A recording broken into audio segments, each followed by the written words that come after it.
You found TonyBasilio.com, home of the Tony Basilio Show. In just a few minutes, we'll be right with you with another award-winning, action-packed edition of your Tony Basilio Show.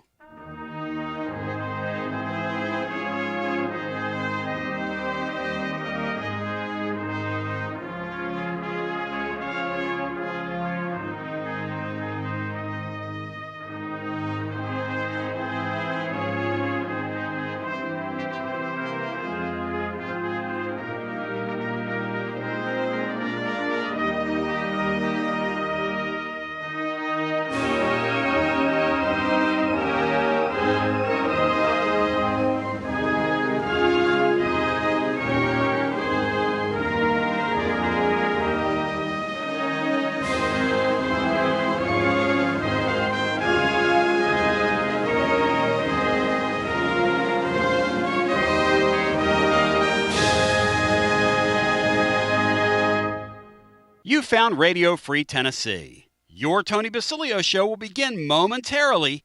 Keep it locked in right here at TonyBasilio.com and on your Tony Basilio app. And hey, do us a favor. Spread the word.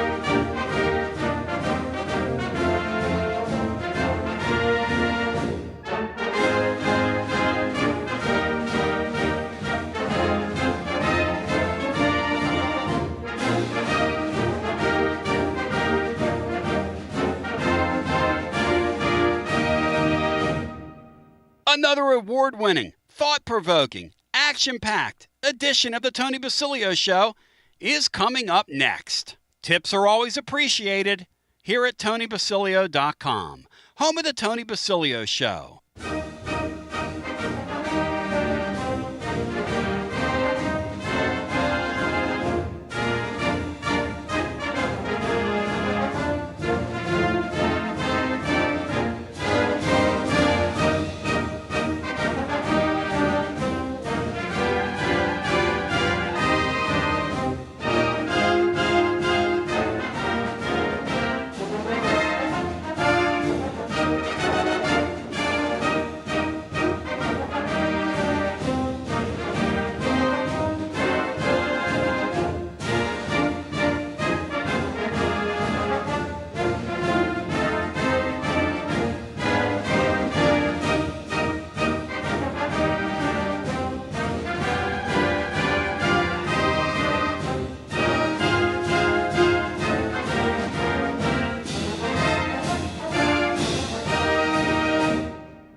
You found the Tony Basilio stream at TonyBasilio.com or on your smartphone or tablet. Another thrilling, chilling, and sometimes spilling edition of the Basilio Show is on the way next. Tips are always appreciated here at TonyBasilio.com.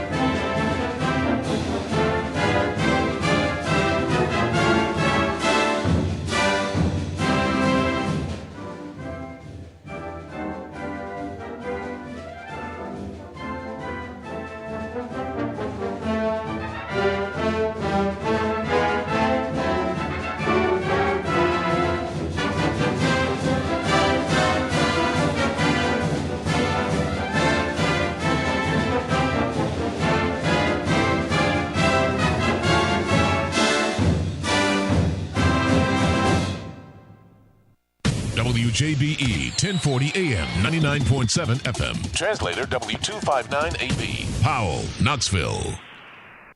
Let's go, man. Let's go! As Andy likes to say, and here we are. It is, ladies and germs, 3.5 weeks away. Can you believe that?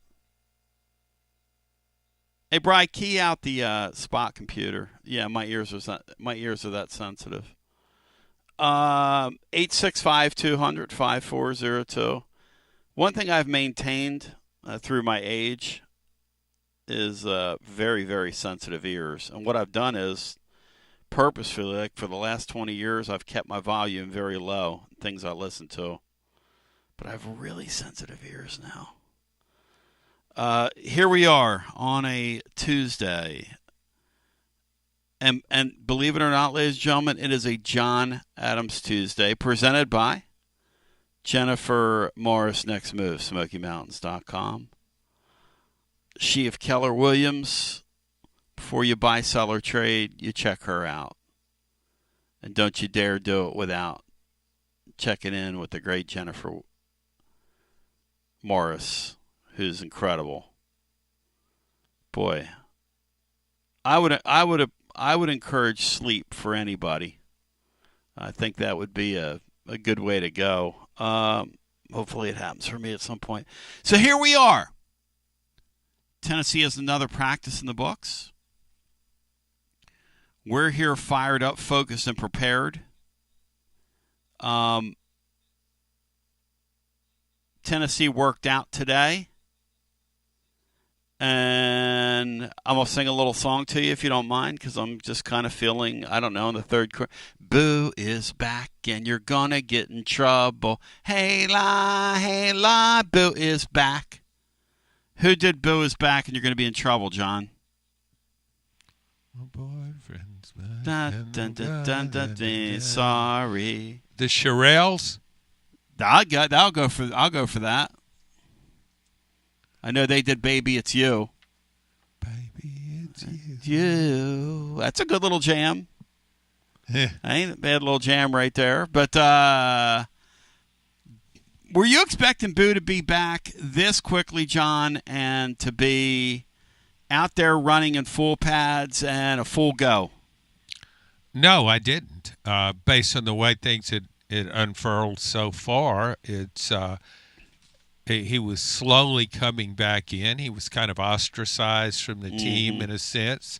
Fair punishment, I thought. Josh Heupel handled it well.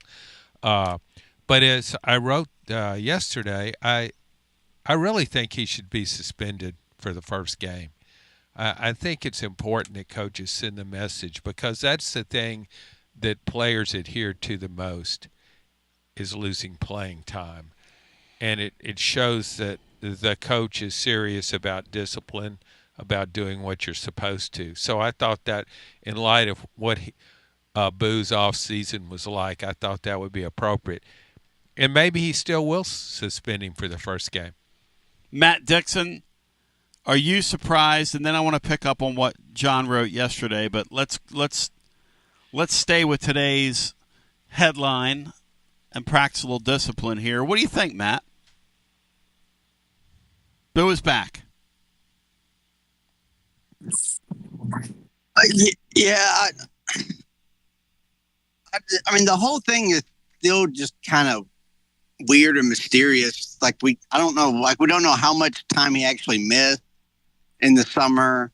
We don't know what the excuse it was. But he's one of your more talented players at really two positions of need. So you're a better team with him if it's not a locker room issue. So I mean, I think you got to figure out a way to get him back as quickly as possible, as long as that kind of leadership council is kind of okays it, or Heupel has control of it to where it's not a distraction or an issue. But your team's better off with Boo Carter, obviously, and with the stuff about the receivers and just the lack of just bodies they have. You might actually need him in that spot more than you do in the secondary. Bino had a great point, John, regarding this guy, and I don't know whether they're going to play him on offense. They might be forced to. They don't have any receivers. Staley today missed practice, okay? Brazil is still out. Matthews was back today. No offense. I know that there's like some spin out there about Jefferson today, and they're playing against air. I'm not hearing good things about him. And you know I keep it 100 with you. Okay? I just do. Like back in the day, there was a guy named DeJuan Blair that the Glitterati had to pump up. They were told, you better keep this guy, pump him up, say good things. Listen, I don't care about access. I'm just telling you what I'm hearing. And they are not high on this Jefferson guy.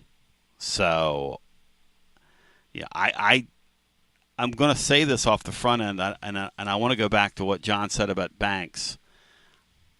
I can't figure out why they didn't go in the portal and get at least 2 wide receivers.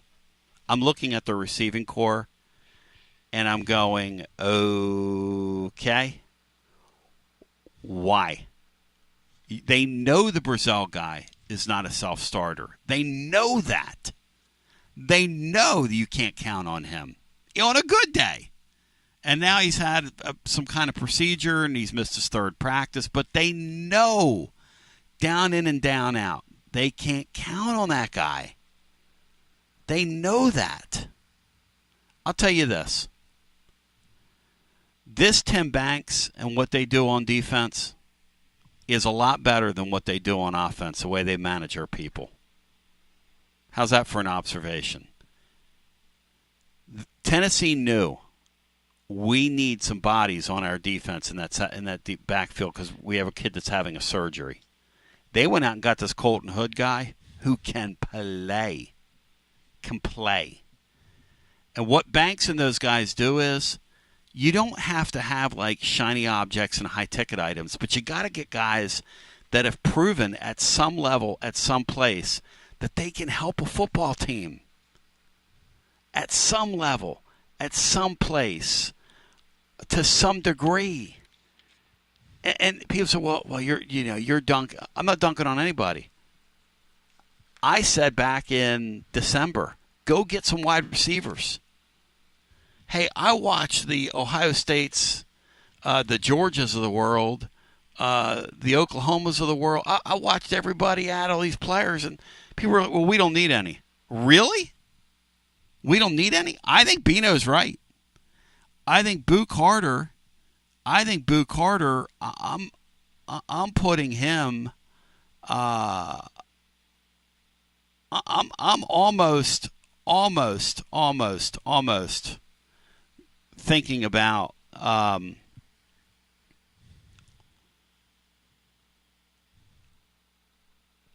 introducing him offensively. I mean, Matt, it is a really, really odd thing to be going through a summer practice and have literally like 3 or 4 wide receivers out there at one time that are just, scholarship guys.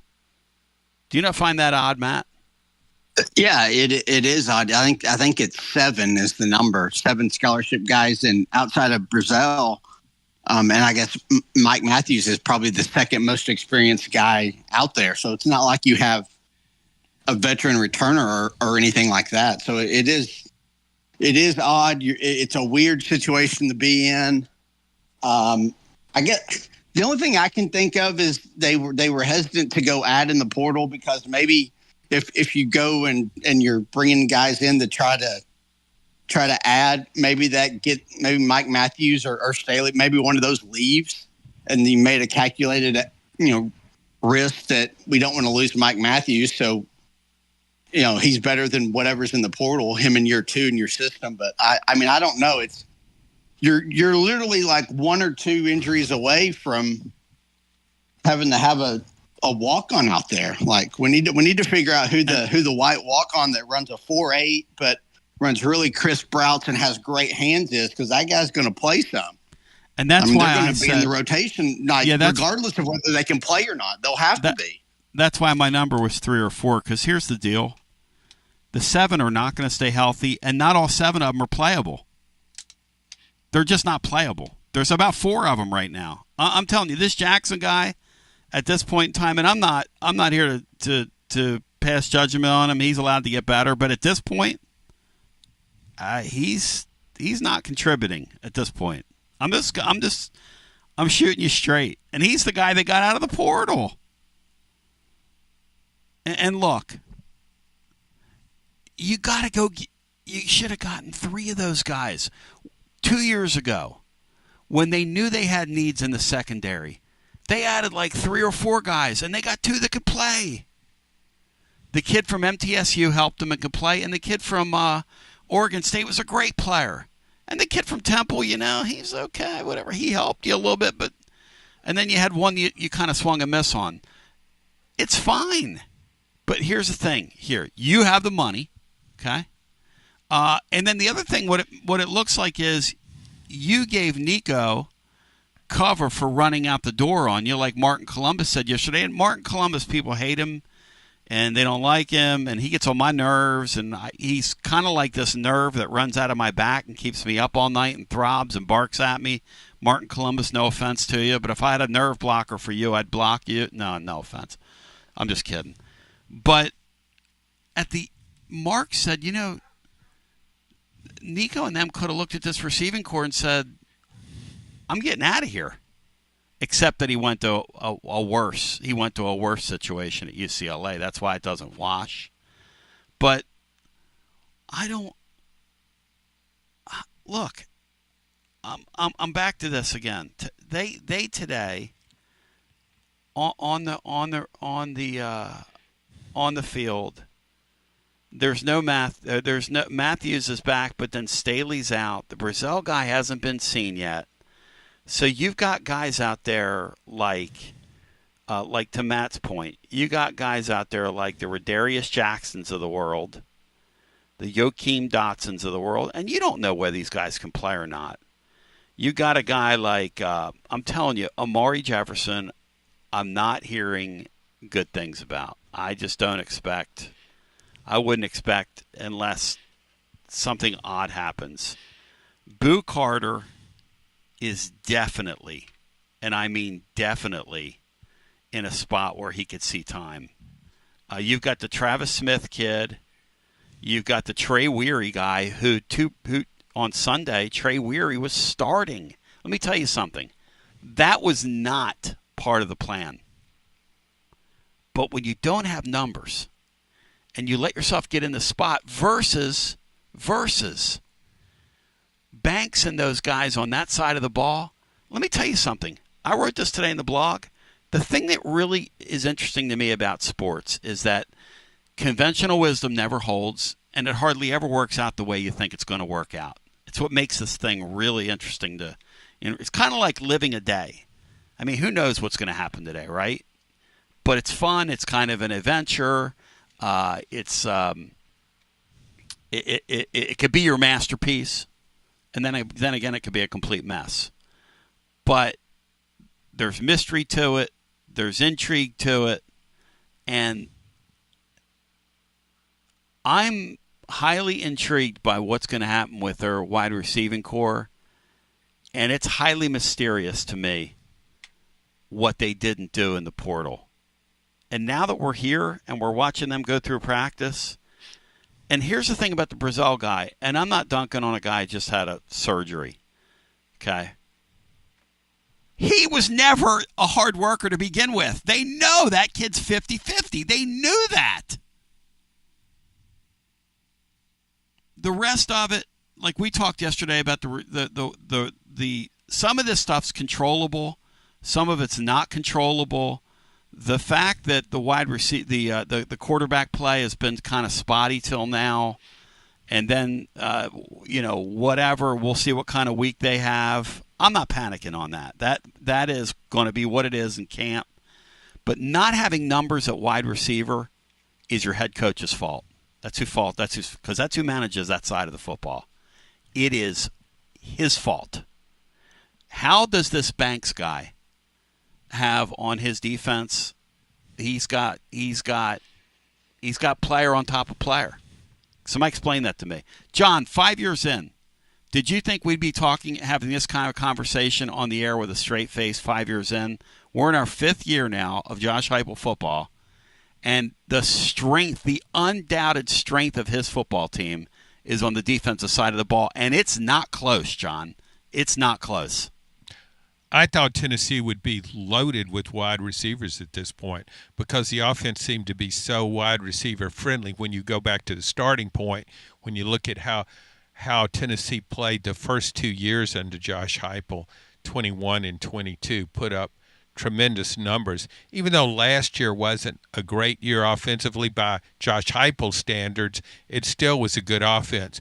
But Tony, one of a couple of things stick out about this.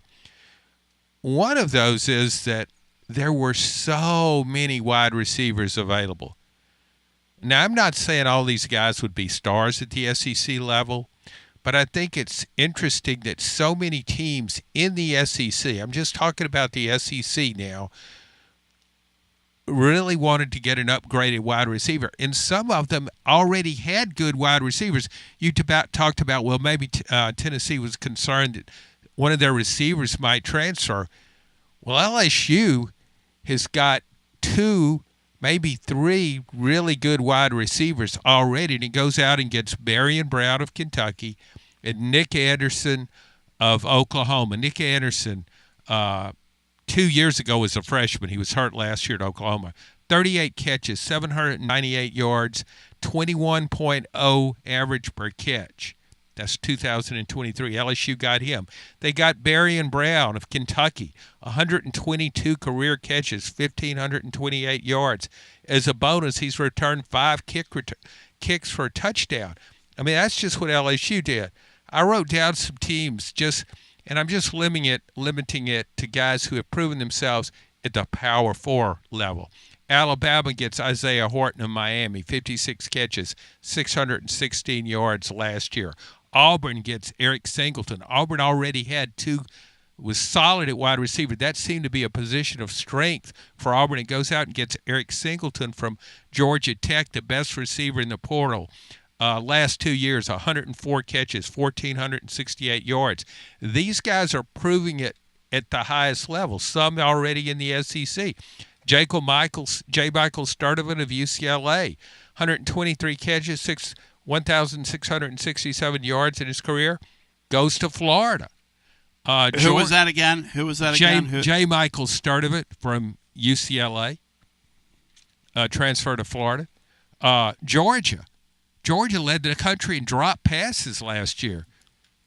Still made the playoffs, which is remarkable and a tribute to Kirby Smart's coaching. But so they go out and get Zachariah Branch of Southern Cal, 78 catches, 823 yards the last 2 years, and he is a dynamic punt returner, averaged 14 yards per return the last 2 seasons. Also got Noah Thomas, 6'6" guy from Texas A&M, 73 career catches, 984 yards, 15 touchdowns. He's really good in the red zone. Missouri gets Kevin Coleman of Mississippi State. He had 74 catches for 933 yards last year. He's doing it in the SEC already. Texas A&M got Casey Concepcion from North Carolina State. Last 2 years, What? Yeah.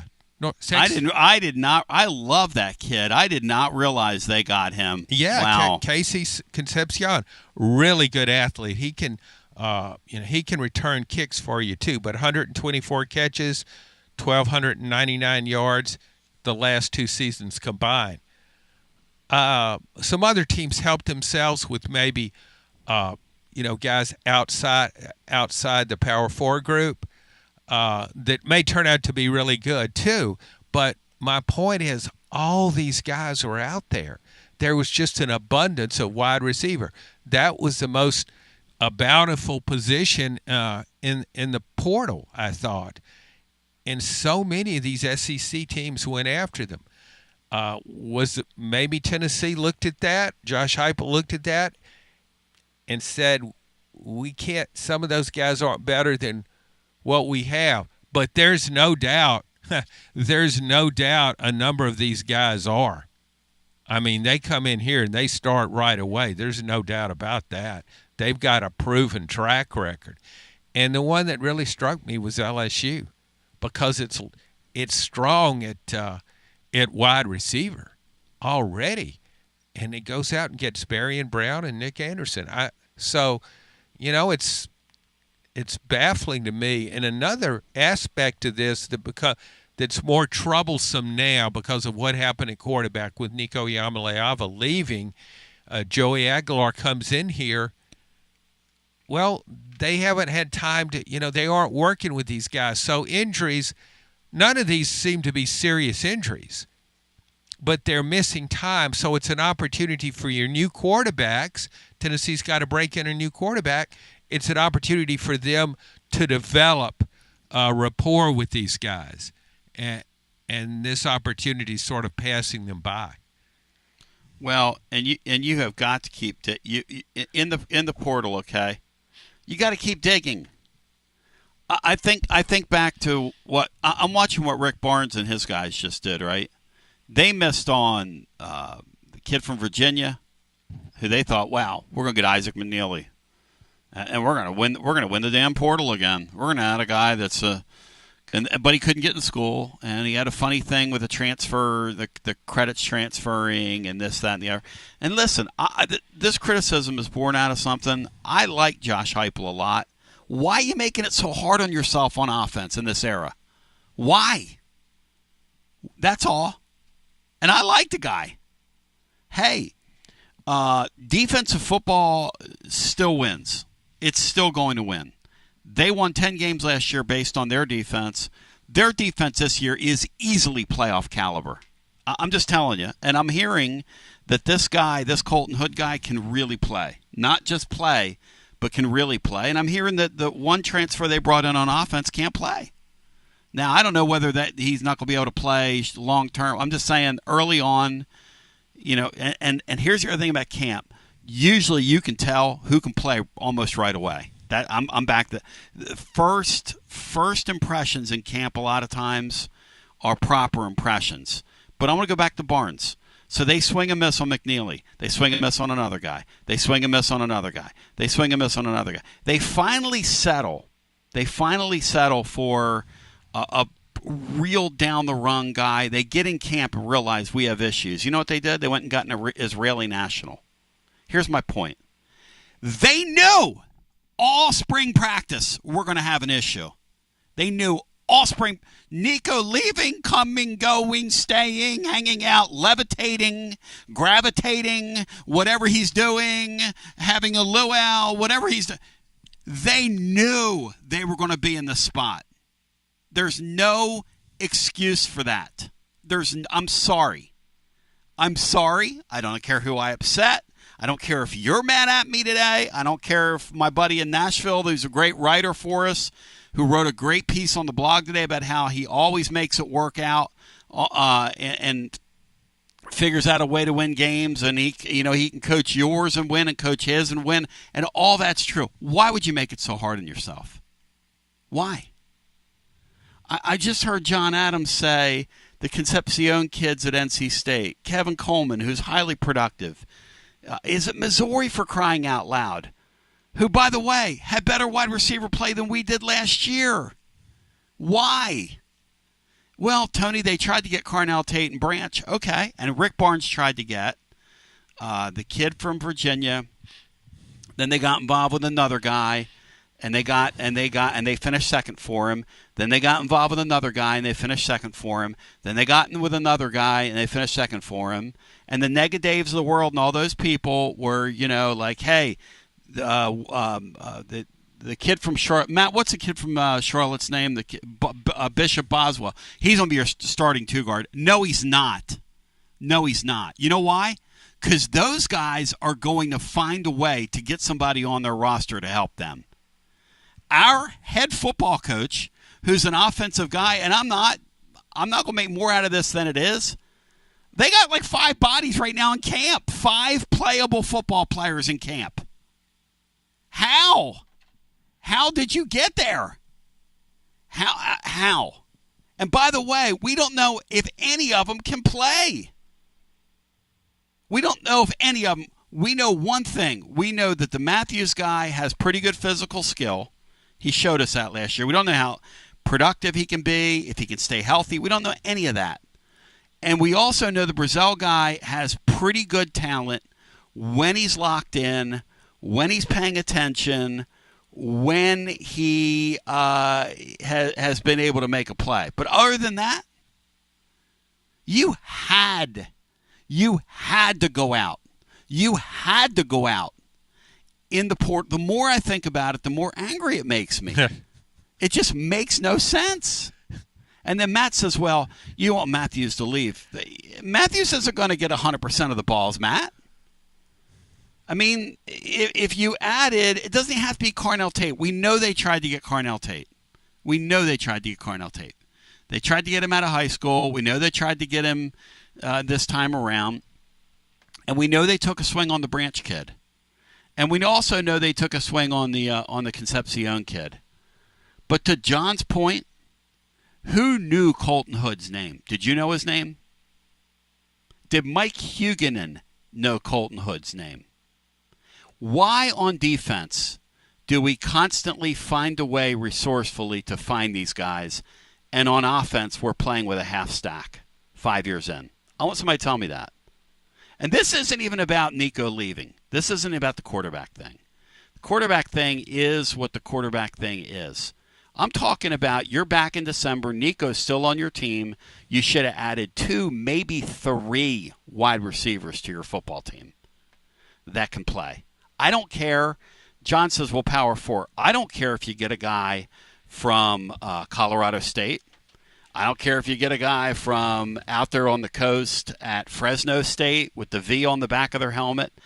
I don't care if you go down a level and you have to go get a guy from South Dakota State, North Dakota State, one of those guys. Add somebody. I mean, what are we doing? What are we doing? And it makes, and here's the other thing. They're doing this at a time where Danny White, they're charging more money now to get involved with this stuff than ever before.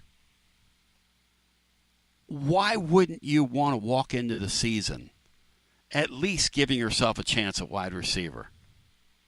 I mean, Matt, am I overblowing this as I'm prone to from time to time and getting all emotional? Or is this on the money today? Where are you? No, it's a valid talking point. I think you're getting a little too emotional and overstating it.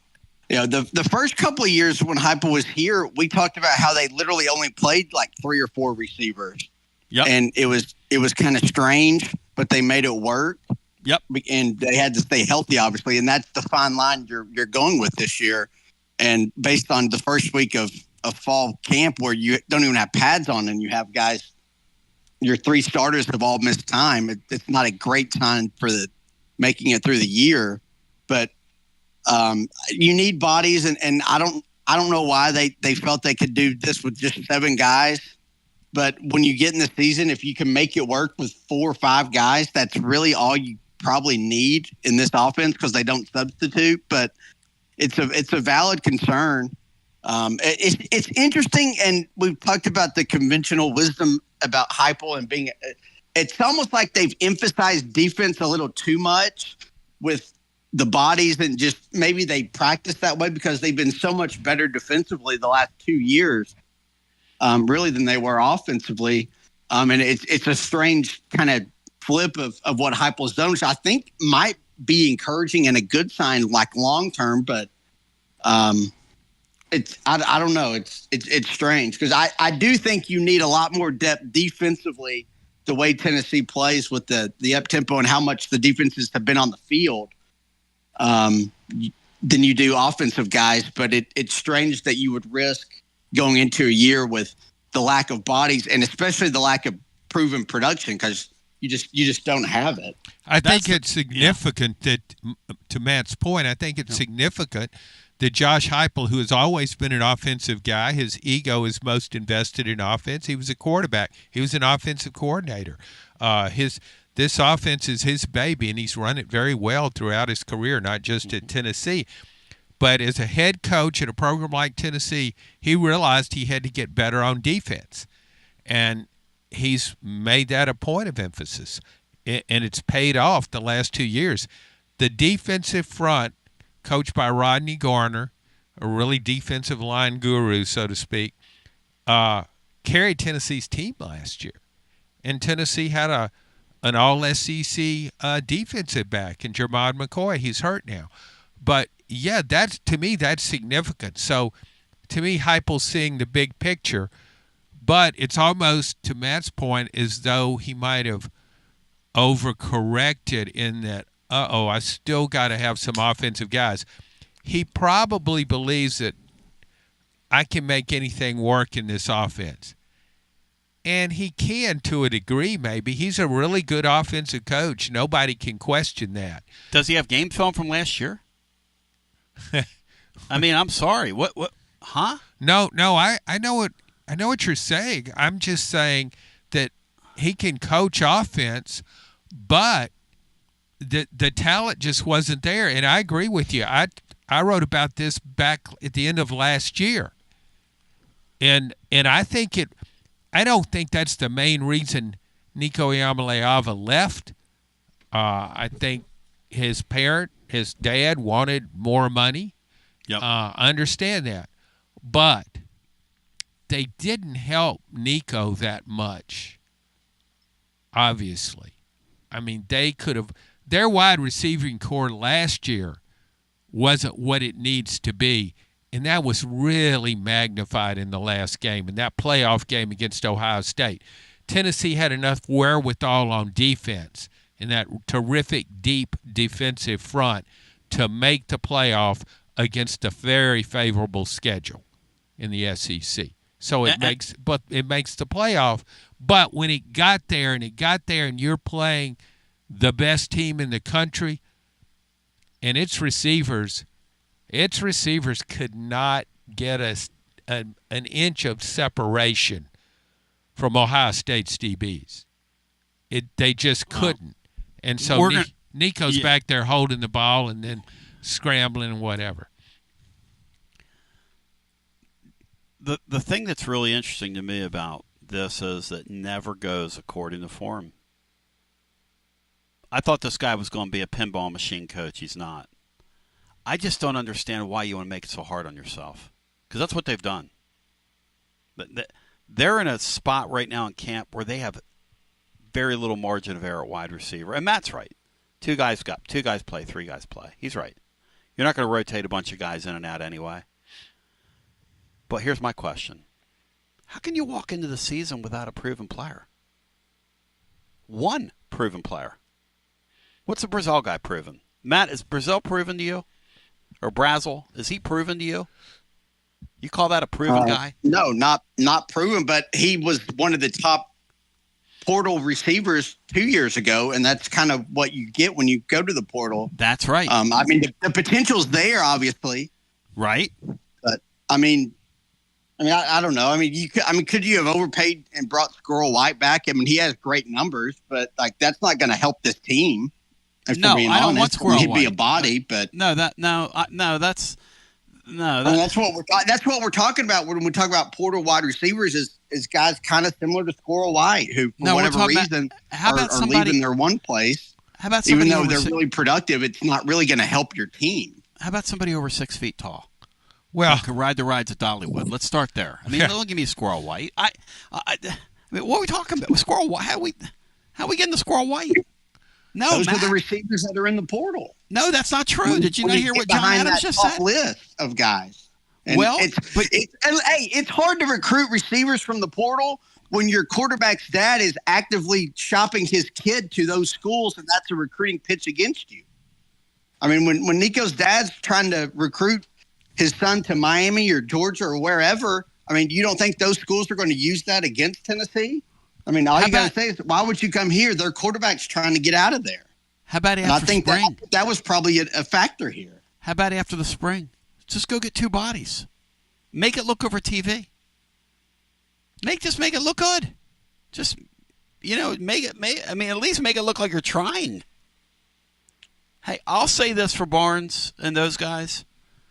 They didn't stop till they arrived at some Israeli guy. And you want to talk about going way off the beaten path for a guy? There's a way to manage your roster and a way not, and this is not good. I'm sorry. And I'm just telling you, they got 7 guys. How many of those guys are playable? You got to ask yourself that. When Matt talks about the 3 or the 4, how many are playable at this point? You going to put true freshmen out there? I mean, every once in a while you can and get away with it. But Matt makes another great point. When these guys are missing all this camp and you're ramping up Joey Aguilar at this point and trying to get him ready for that Syracuse game, this is crucial time. And they haven't had a healthy full complement 4 practices in yet. Tony, Matt makes a valid point about, I think, wide receivers in the transfer portal would be interested in who the quarterback is. However, Auburn goes out and gets Eric Singleton of Georgia Tech. He was considered the guy in the wide receiver, the guy in the country. He's a really good receiver, really proven. But look at Auburn's quarterback situation. It's been horrible. And the uncertainty, okay, you get Jackson Arnold from Oklahoma, who played his way out of a starting job last year, then came back, played at the end, didn't have a lot of help, but it's still a question mark. It's not like he's going to play with Garrett Nussmeier at LSU, yet he still chose Auburn. Casey Concepcion, he's at NC State, and he goes to Texas A&M. Marcel Reed is kind of a work in progress. A&M's going to be run-oriented. He's a good runner, but he hasn't been consistently accurate as a passer. So there's still a question mark there. Even Alabama getting Isaiah Horton from Miami with 56 catches. And they don't need him. They got a terrific that Williams guy. They already have a frontline guy. Well, that's one guy, though. They need more than that. I mean, and that's my point. Who do we have? Who are we that we're just going to sit there and go, you know what? We don't need anybody in the portal. We'll let everybody else in our league. And people say, well, you're getting too dramatic. I'm not getting too dramatic. It makes no sense. I think it's illogical. I think it's good when you get overly dramatic, overly worked up. No. Full transparency here. Tony, are you on medication? Yes. When we come back, well, I'm going on about 3 hours sleep too. For like. Did you try what I told you? 12 straight days. The last thing I want to do is introduce something into my body after what happened to me 1 week ago when I introduced something else into my body. Pardon my hesitation, but I decided not to get into your portal last night, John, and that was a tactical error. This is very mild. It's very mild. Get a supplement out of the transfer portal. We're going to come back. I want to hear from you. John Adams brought up a point I want to ask you. So Boot Carter's reinstated. Are you suspending him for a game?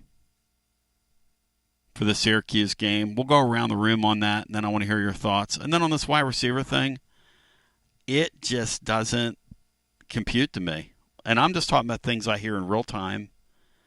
And it's all I can do, like I said.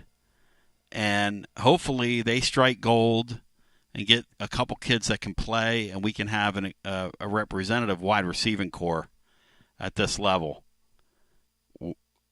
We come back on the other side and continue. It is your Tuesday edition after this. Are you searching for a great local coffee? I'm Billy with Grade A Grounds. You can buy our freshly roasted coffee online and support a good cause with every sip. Great coffee, greater causes. Visit our website today, gradeagrounds.com. Only 3 homestands remaining to see your Knoxville Smokies play this season. And this week will be full of celebrations, starting with free hot dog night on Tuesday. All the hot dogs you can eat all night long. And if you're still hungry, we've got all you can eat Wednesday, Thirsty Thursday with half-off draft beers. Then on Friday, we honor one of the founding members of the Negro Southern League, the Knoxville Giants. On Saturday, we're continuing the fight against breast cancer by painting the park pink. And on Sunday is Cocoa Melon Day. Grab your tickets now at smokiesbaseball.com.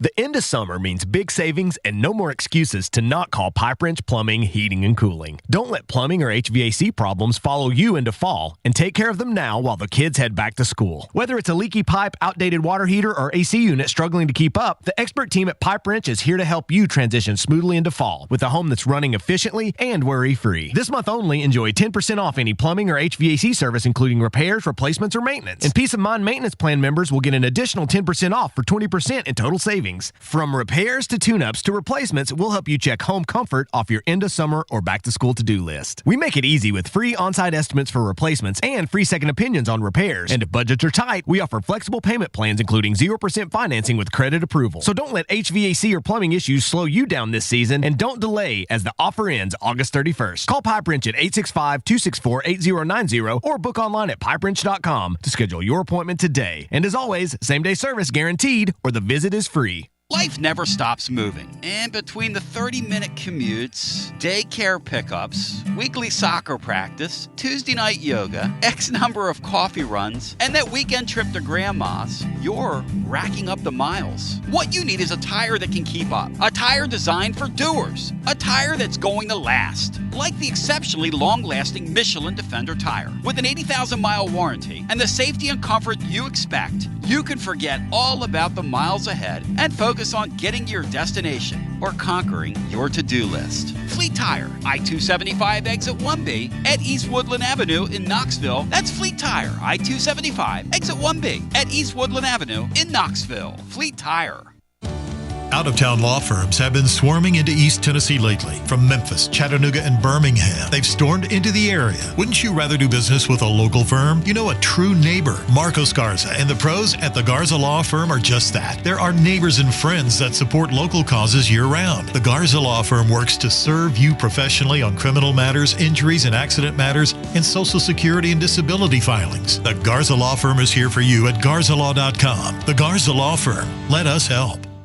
Are you stuck in a dead-end job or ready for a new challenge? Do you feel like it's time to try a new career? Well, it's time to change lanes with TLD Logistics. My friends at TLD Logistics have some really exciting opportunities for you to learn a new skill. With a new 5-acre driving academy that's now under new leadership with all new course material. And the best part, it's absolutely free. What a great deal to set you on the road to higher pay.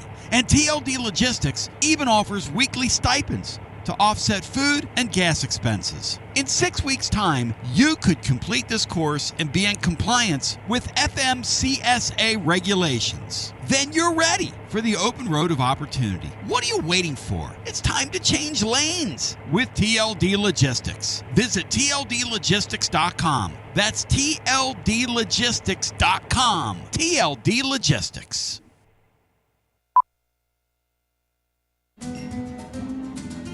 A lime is not always just a lime. You see, some limes are lucky.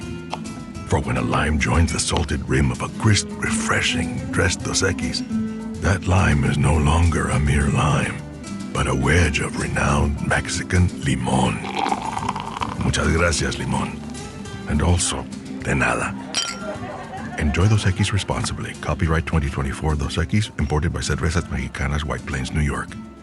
Hey there, Basilio family. Jennifer Morris here with Keller Williams Realty. The countdown to fall football is on. Is your fall plan missing the perfect home to watch the Vols make another playoff run? If a new view is on your game day checklist, I'm ready to help you find it. Don't wait until kickoff. Give me a call today at 865-694-5904 or visit my website at nextmovesmokymountains.com. That's nextmovesmokymountains.com, and go Vols.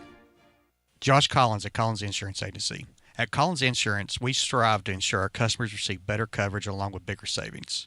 Our community is important to us. We want to provide exceptional service to our customers. Anybody can provide great rates, great coverage, but can you also get great service? And hey, don't just take my word for it. What's up, everybody? Zakai Ziegler here. My family turns to Collins Insurance Agency for the best service, coverage, and price. So don't just go online and get some random insurance. Experience the Collins Insurance difference. Like he said, experience the Collins Insurance difference. CollinsInsuranceTN.com. CollinsInsuranceTN.com. And hey, their Mama ZZ approved. CollinsInsuranceTN.com. Thank you to Josh Collins and ZZ. One more thing, Tony. Go Vols!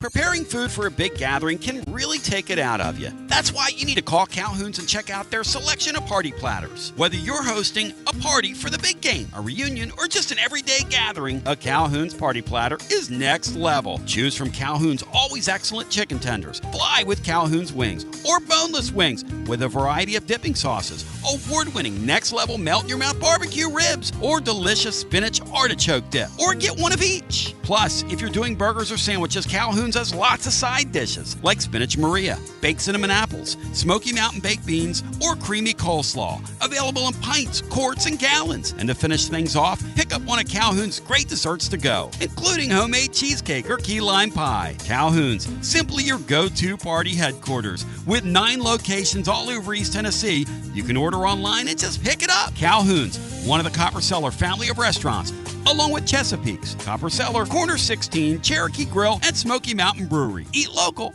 eat good.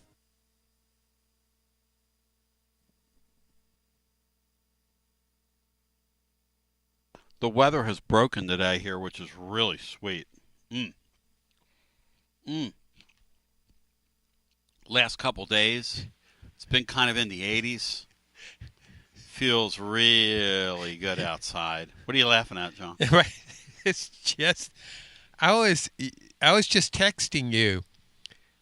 I said, you're on fire today, and you're all of that. Then you come back from the break, and it's like, all of a sudden, my favorite weatherman is giving an update. Well, no, listen. I mean, like, I've had 3 hours sleep for, I don't know, 2 straight weeks, and the wide receiver thing does drive me crazy. It doesn't drive me that crazy, but it is what it is. When you listen to the show, you get me. I am who I am, and that's who I am.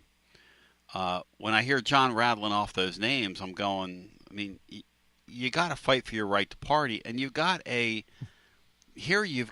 great collective. That's the other thing. You're not under the current rules where you have to, like, hide money, which I don't think they're going to hide money anyway, but the none of that makes any sense to me. And I appreciate this head coach. I don't think he's a future high school coach like one of our guys, and I love the high school coaches, but and many of you could coach circles around the guy we had here as a high school coach. Absolute goof.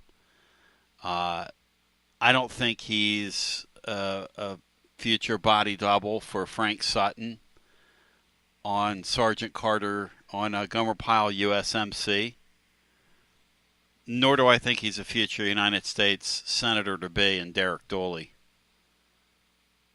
I like Derek Dooley's, one of his mantras is, I'm going to put people first. Is that right, Dooley? Because one of his former GAs reached out to me last night, and I am not kidding, and said I could not believe the guy's tagline that he wants to put all Georgians. He said even graduate assistants.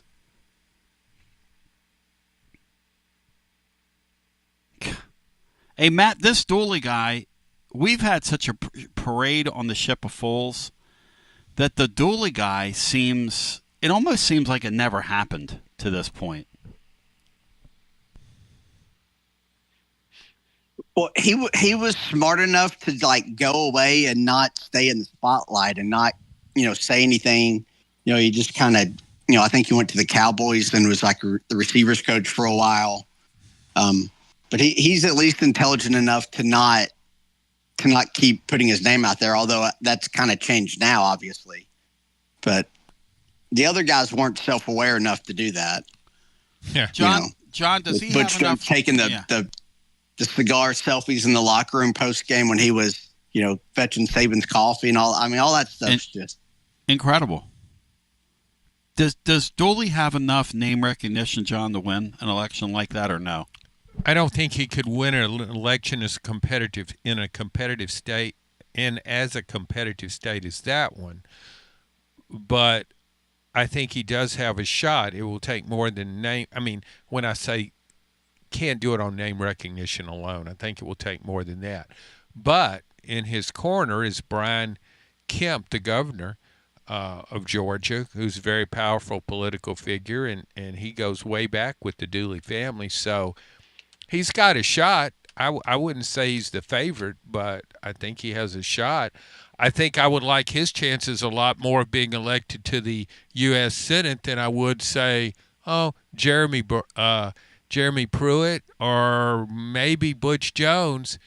Butch Jones could get up there with his tuba and play a tune and kick off a political rally, but I don't see him winning anything. Back to the phones we go. Should Banks be suspended for a game? Let's go around the room and then we'll go to the phones. Matt Dixon, would you suspend him for a game?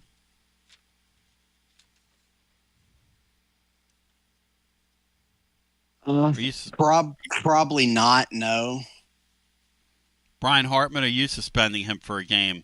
Boo Carter. I think that's something that they can take care of internally. And it sounds like that's what they've done recently. So, no. Yeah, I wouldn't either. I'm not good enough to just go taking people off the floor for the Syracuse game. I don't have enough talent on my football team to do that. Yeah, I realize I'm on an island with that, Tony. Yeah.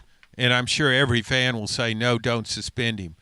But when you've been as emphatic as Josh Heupel has been about this and about doing the right thing and about nobody being bigger than the power T, and you're punishing him in practice, punishing Boo, and we don't know what all the punishment is or has been or maybe will be, but you're saying how important all this stuff is, how important doing your work daily, how important practice is, and then you say, yeah, but if you're really talented, I'm not going to bench you when a game's on the line. That talent will always prevail. I don't think that's a good message. But you know what? How many of these guys does Kirby Smart suspend? I mean, you're in a league where anything goes. That's a really good point. I mean, I hate it. I love your idealistic thing. It's kind of what Watson Brown said about that whole commission thing or whatever they call it, the player tribunal. What's the term they have for it? The team council. Team council. Most teams have that. He said if you have that and you tell those guys that they have decision-making power, you're in big trouble because they don't have decision-making power because a guy that can play is going to play. And then once they see that, they're like, oh, okay, well, this is just kind of whatever it is. Well, this is kind of wind. And that's sort of your point. But at the end of the day, Boo Carter might be their best athlete on their team. I agree with that. I am not taking him off the field in a losable game against Syracuse. Now, I might suspend him for the next game. I might meet you there and give you some window dressing, but no way for the Syracuse game. I remember when Urban Meyer, when he was at Florida, suspended a defensive lineman. I think it's John Thomas. Was it John Thomas? But he didn't suspend him right away. He didn't suspend him for a significant game. So that sends a message too. Maybe I am being too idealistic there, but I really got the impression with players really were irate about Boo Carter. They were. Okay. And I wonder if your team council would have had a vote on this, if Boo Carter would have even been back on the team. You know, Matt, one of the things I wonder about their team council is now that they've seen their team in the summer and see that they need football players, I wonder where the team council vote would be there, even if they would amend how they feel, because everybody wants to win, Matt, in this thing, you know. Yeah, well, I think that's a factor in this that probably plays into it, and I don't know anything about. It almost feels like you need that council to kind of sign off, or could someone go to Heupel after practice and say, "Hey, we need help. We got to put Boo out there, and we need Boo. We need him on offense."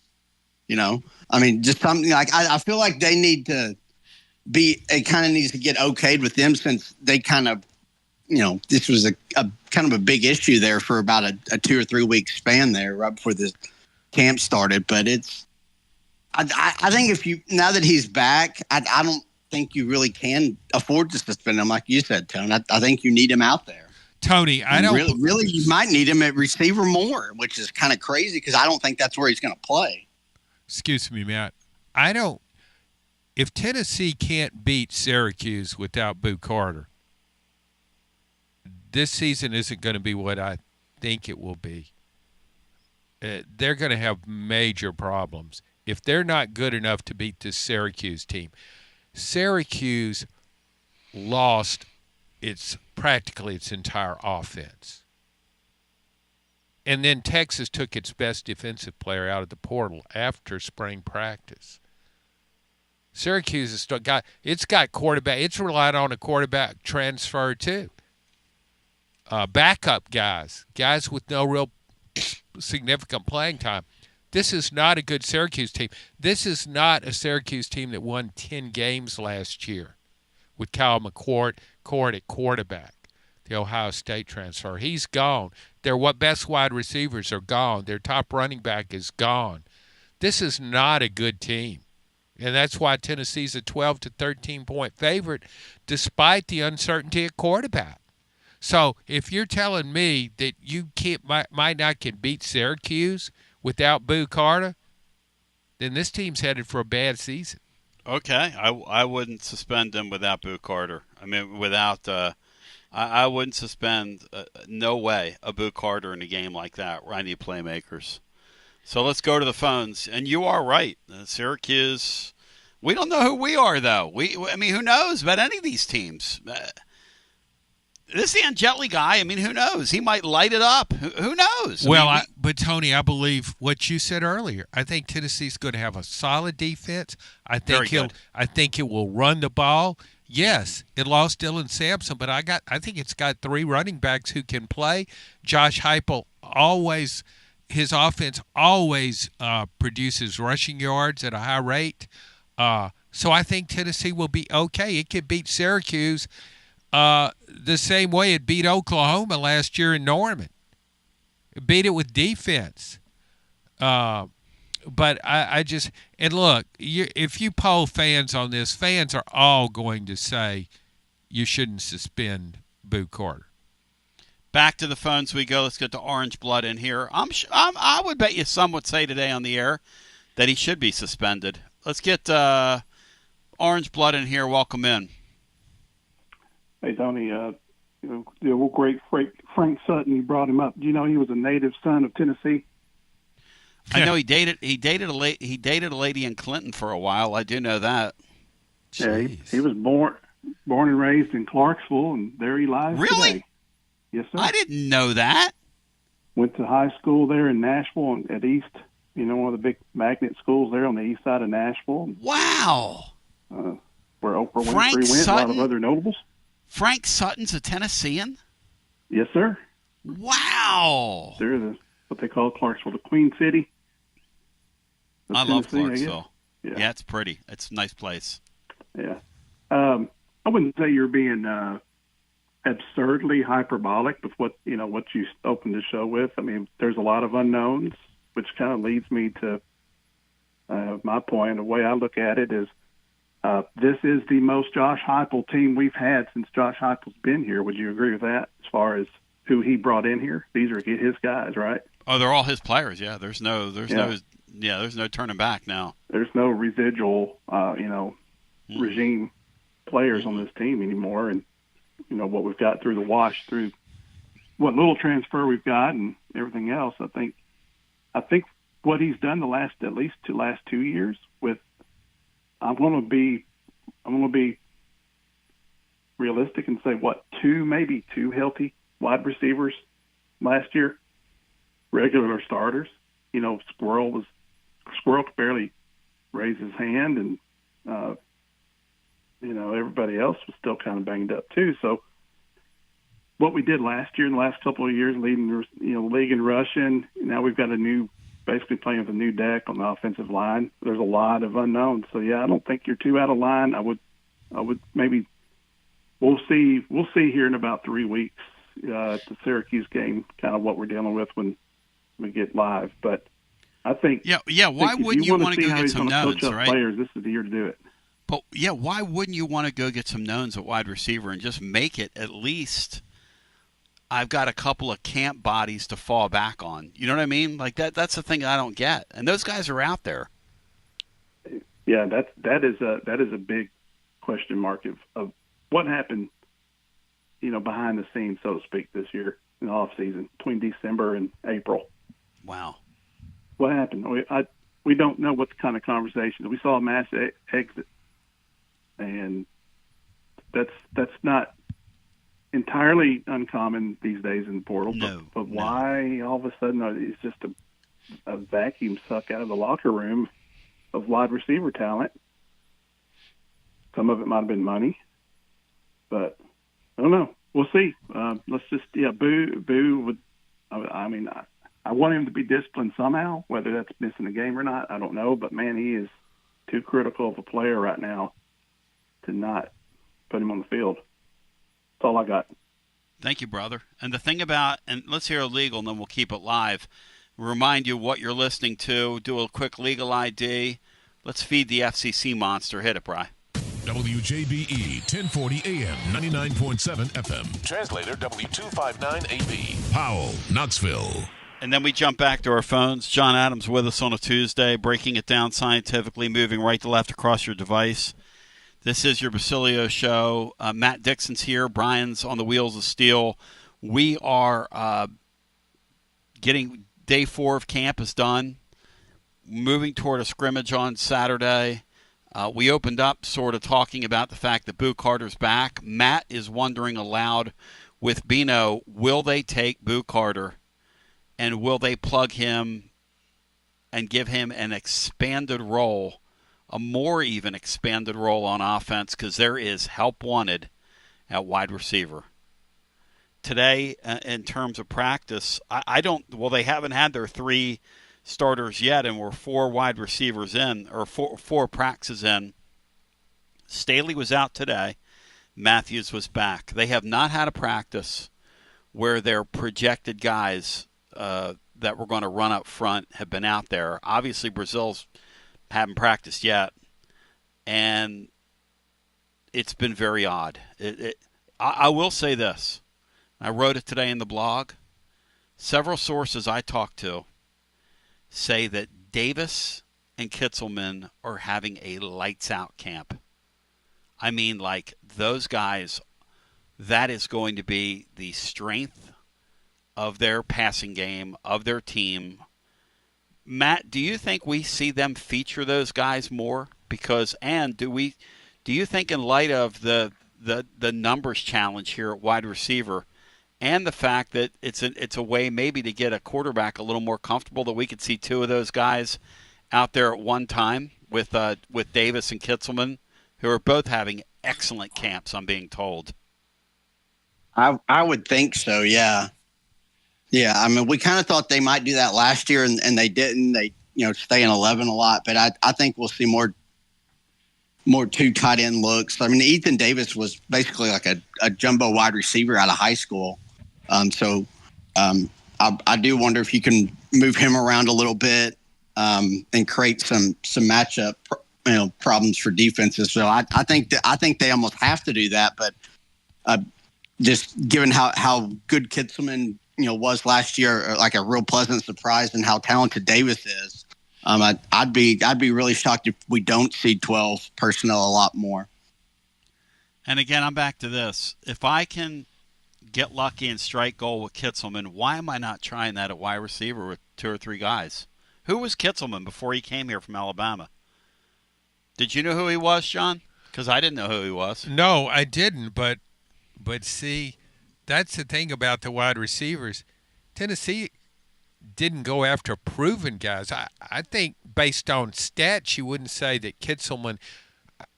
You didn't think you could project him to do what he's done and what he's become. Maybe Josh Heupel and his staff believe that from what they saw.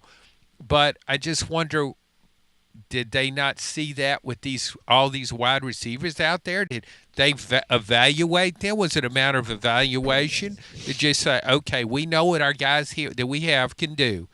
Yeah, we looked at these guys' numbers, but we don't think they're any better than what we have. I would think that must have been their conclusion. Why else? Unless Tennessee just didn't have any transfer portal money, and that's hard to believe because it's had a very robust NIL largesse. So I just it doesn't add up. So then the question becomes, how much do you see Boo Carter on offense? I'm telling you, this year was going to be very interesting. Now that we're 4 days into camp, this thing is really interesting because here's what I know. That defense is excellent. I'm not sure that defense missed a beat from last year. This Rodney Garner guy, you talk about the secret sauce.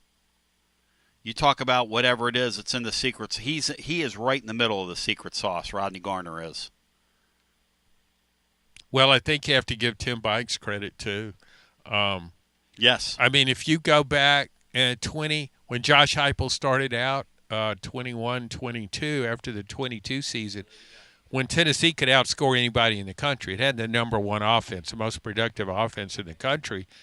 And I think a lot of fans were upset about the defense, and naturally some of that fell on Tim Banks' shoulders. But the last 2 seasons, the defense has gotten better. And last year it wasn't just better, it was really good. That's why I was so surprised at how the Ohio State game went, because I just thought Tennessee's defense was better than that. I didn't think anybody could do that to Tennessee's defense. And going into this season, though, something else that plays to the advantage of the defense is that schedule. I just talked about how Syracuse lost everything offensively. Even if you look at the top-ranked teams on Tennessee's schedule, Alabama and Georgia, quarterback is a huge question mark for both those teams. So the rest of course, Tennessee plays the 4 worst teams in the SEC also on that schedule. So I expect this defense to perform very well, and I wouldn't be surprised at all if it finished in the top 10 in the country in yards allowed per game. These guys are absolutely going to be a next-level unit. I don't think there's any doubt about that. Back to the phones we go at 865-200-5402, and we get our next call in, and the next caller is none other than Z-Man. Z-Man, welcome in. Hey, what's going on, Tony? Hey, buddy. Hey, so I think that you're going to see a lot of just 2 wide receivers, like what we would consider 2 traditional wide receivers, because I think they're going to go with those 2 tight ends a lot. So I think you're probably going to see four receivers for the majority of the year, unless injuries. We don't know if they'll remain healthy, but that's kind of my thought on it. I think the biggest thing, and I shared this with you last year, is one of Heupel's greatest strengths is also, I think, his greatest blind spot, which is he is not a transactional guy at all, which is good for loyalty purposes. But in this day and age, you have to have some kind of transactional mindset of trying to upgrade things. And I think he is taking the gamble I paid for these guys in recruiting. I paid to get these guys here. And I think that these guys, my guys that we've paid for, we're going to see if that's going to pay off. And I think that's what he did. And that's what he hedged his bets on. Yeah, it's a very strange deal because look, they know that the Brazil guy, they know he's not going to work at it, and he had that surgery, which kind of is going to put him behind the eight ball, but they know that he's not the hardest working guy in the world. Now he's an okay player when he's out there, and they also knew at receiver that they had zero production coming back. But you might be right, though. And you and Matt, the Davis guy, I'm telling you, Davis and Kitzelman are having an excellent camp. And Kitzelman, to me, is even more reason why, if I'm them, not only did they hit out of the portal and get that kid from Oregon State, the McCoy kid, who was the real McCoy, by the way, but that I don't understand if I'm that proficient at it. Why am Tony, I not adding a couple more guys? I think you're missing something here.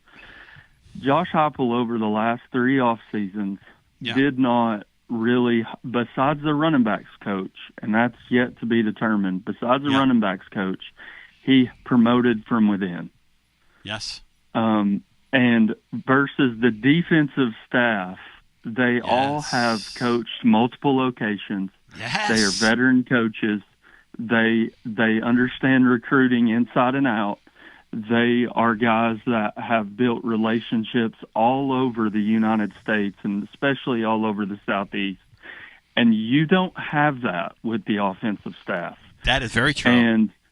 And I think that is something that totally gets downplayed. But I would also say this, Tony, out of all those guys that John mentioned, from Kevin Concepcion to the kid up there at Kentucky that went to LSU and all those guys, how many of those guys actually had 2 years left to play? Because Heupel typically does not take a 1-year guy in the portal. When you look at Brazil, he had two years left. I think he had the potential for 3.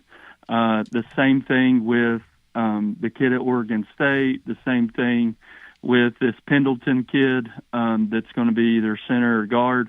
He does not typically take guys that have 1 year left on their time frame. He wants multiple year guys. Well, to Z-Man, I noticed some of these guys weren't just 1 year guys. Nick Anderson has only played 1 season at Oklahoma. He was out last year, so he's got 3 years of eligibility. Kevin Coleman, I think at Mississippi State has multiple. He's got multiple years of eligibility.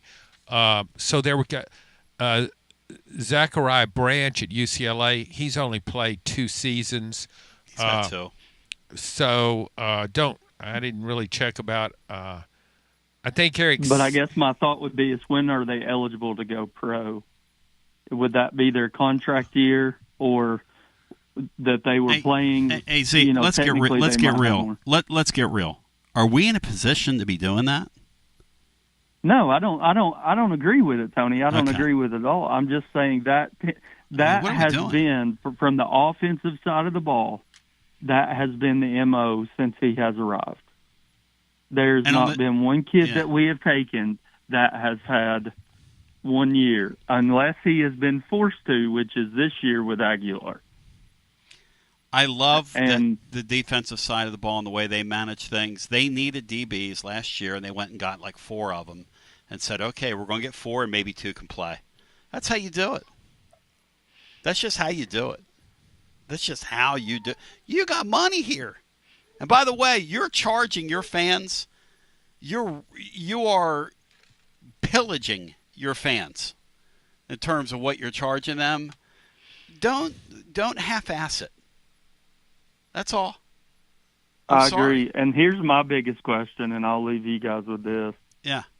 We've had guys like Jennings, Juwan Jennings. We've had guys like number 4. I can't remember his name. Plays in the NFL now. And Brew McCoy was one of these guys. Who's going to get the tough yards, those 4-yard slants, those 5-yard digs, that you have to have a catch on third down, and those guys would get it and get hit hard. I don't see anybody on our receiving core that I could trust to get the tough yards. So is that going to be Kitzelman's role this year? Or Davis? Is that going to be Davis? Yeah. Is that and don't sleep on Braum, Tony. I don't know if that's Heupel's offense to have a receiver like that, though. They sort of have to get guys in space. Well, they have them in space, but they also have to get those tough yards. And Everybody does, Tillman was recruited by the other coach, so. Yeah, Brian's right. I mean, I agree. They need somebody to get the tough yards, but they need. You say that you don't know if they have anybody that can do that. Do they have anybody that can stretch the field and make plays and beat people deep? Like, again, going back to the transfer portal, like Nick Anderson could do at Oklahoma as a freshman. Boo Carter. Okay. Well, I think you've got fast guys. I don't think you've got a Cedric Tillman on this roster that can go across somewhat of the middle and get you those tough yards on first down, or a Brew McCoy that could make somewhat of a separation, but knowing he's going to have guys draped over him and still get the catch. That's my concern, because Brazel's not that guy. And I don't know if Matthews is that guy, because I don't think those guys are a little soft, in my opinion. Do you think Brazel will stretch the field? I think you're always going to have guys in Heupel's offense that are going to stretch the field, because you're making the defense react. You're making the defense either they're going to sit back and they're not going to let you stretch the field and you're going to have to throw under them all game, or you've got guys that can stretch the field. And I think we got guys that are fast enough to stretch the field. The question is, my biggest thing, and I think what kept the offense moving in 2022 was you had a guy like Hendon Hooker that could get to the line quickly. You had a good center that was there, and they were able to get the line and get a yard on 3rd and 1. You had Tillman that you could throw that quick slant to, and even Hyatt to some extent on that 3rd and 3 that would keep the drives moving. And that's where we've struggled this last couple of years. We haven't been in 3rd and 3. We've been in 3rd and 8, 3rd and 9, 3rd and long. And then all your DBs are doing is bracketing both sides of your receivers, and they're putting 5 in the box and say, you can't run it, so you're going to have to throw it. And that, I think, has made us a little bit more predictable. So, Z-Man, you make some really good points. So would you consider, if you're the head coach right now, would you consider Boo Carter just moving him to wide receiver, just forgetting the defensive back and making him a wide receiver? I think what you've seen out of Boo Carter from the defensive side of the ball is that he can make plays and he wants to be near the football. Like, his nose is around the football. I think what again, Heupel's greatest strength, but also can be his biggest blind spot, is loyalty. So are you willing to take a risk on a guy that you don't really even know is loyal to your team and actually make the determination to put him in a position that could help you, even though it might not be as good for your culture long term? I don't know if he's going to do that, just to be honest with you. I don't know if we'll even see him on the offensive side of the ball. I think he might return punts, and they might try him with a few things, but I don't know. I would. If you ask him if I would for sure. Thank you for the call. Matt, who gets your tough yards? Who's your candidate right now? None of us know about these guys on this receiving core. Where's your tough yard guy, Matt? I think it's Mike Matthews. He plays with an edge. We talked about in the past, some schools recruited him as a DB. He's got a little bit of that Juwan Jennings dog in him. Yep. I think he's your tough yards guy, even though he's not, a big guy like Tillman or Brew. I think he's that guy that takes that slant over the middle and that guy that fights for extra yards, because he's got that mentality. Well, when you mentioning the attributes of Mike Matthews, if he and Fraley become really good receivers, all of a sudden this doesn't look so bleak. I mean, I think Tennessee determined that it didn't need Squirrel White. So that tells me that Fraley would be an upgrade in the slot. Staley, yeah. Staley, yes, I'm sorry. Yeah. Who is Fraley? But I don't know. No, okay, I don't either. It's rattling around in my head from 20 years ago, probably. Probably some guy from the portal. Didn't Alabama have a quarterback named Fraley at one time? Or Kiss had a guitar player named Fraley, but go ahead. Oh, okay. Well, no, I just think if they made that I think they are counting on him. So, in these injuries, these are minor injuries. So if they stay healthy, then Tennessee could be a lot better at wide receiver than we think. Of course, that's a big if. And I go back to Oklahoma last year, and I don't know if any team could have withstood what happened to Oklahoma. Everybody talked about what an awful year that was for Oklahoma. To lose your top 5 wide receivers, I'd never heard of a situation like that. If these guys had that happen to them, you could forget about it. We'll go back to the phones. You run the wishbone. Yeah. 865-200-5402 if you want to get Hunting in the mix. What about Carter? He's back. He's full go. He has his helmet. He's now a full person again. He gets a vote. He gets the whole deal. He's got rights. He's back with rights. We come back on the other side at 865-200-5402. And we bring it on back on the other side right after this. Hey, Tony B listeners. I'm Billy from Grade A Grounds, a UT grad bringing Knoxville a better way to raise money. We roast premium coffee fully branded for your team or cause. You keep 40% of sales, and we donate 5% to local needs. Let's win on and off the field. Visit gradeagrounds.com to start your winning fundraiser today. Living Vol fan, we're on the countdown to kickoff, and that means you need to make sure you are game ready. Head to Alumni Hall to get this season's Tennessee sideline apparel. Nike, Columbia, Peter Millar, and more. Shop top brands for the entire family. Hats, Yeti, tailgating gear, and so much more. If it's for the Tennessee fan, Alumni Hall has it. Spend $150 and get $10 in Hall cash rewards. Shop at alumnihall.com. Download their app or shop any of their locations in Knoxville, Murfreesboro, or the Tri-Cities. Alumni Hall, the ultimate shopping destination for Vol fans. It's the hottest post-game show on the planet. Garza Law. Fifth quarter fan reaction. Fan reaction. As soon as the final gun sounds, we're live. Tony Basilio, and we are live once again with Chad Stockton of FC Alliance. And Chad, you're out there on the field, 100 strong here in Knoxville. Talk to me. What's been going on with FC Alliance now that the weather's heating up? We're out here for the first night of the boys' tryouts. We have over 400 kids that'll be here tonight. So a lot of exciting times right now for us. Our club teams start at U9 and we go all the way through U19. We have over 1,000 kids that come from Chattanooga from the Tri-Cities that make all our teams and make this club what it is today. So we're excited about it. We finished the younger kids a couple of weeks ago. We just finished the girls last night, and now we're on to our older boys program as we speak right now. And we're blowing and going in the Tri-Cities. Tell me about it. We started FC Alliance North 1 year ago, and coming off the first year, we are the largest, most competitive club up in the Tri-Cities area. We just finished our tryouts last night. Looks like right now we will be well over 400 kids for the upcoming season. So great things happening up there. We've put our boys into some really good regional leagues. So we're excited about what the future holds for them and also our girls programs. If you want more information, check them out at fcallianceknox.org. That's fcallianceknox.org. Chad Stockton, keep growing the beautiful game here in East Tennessee. Absolutely. Thanks, Tony.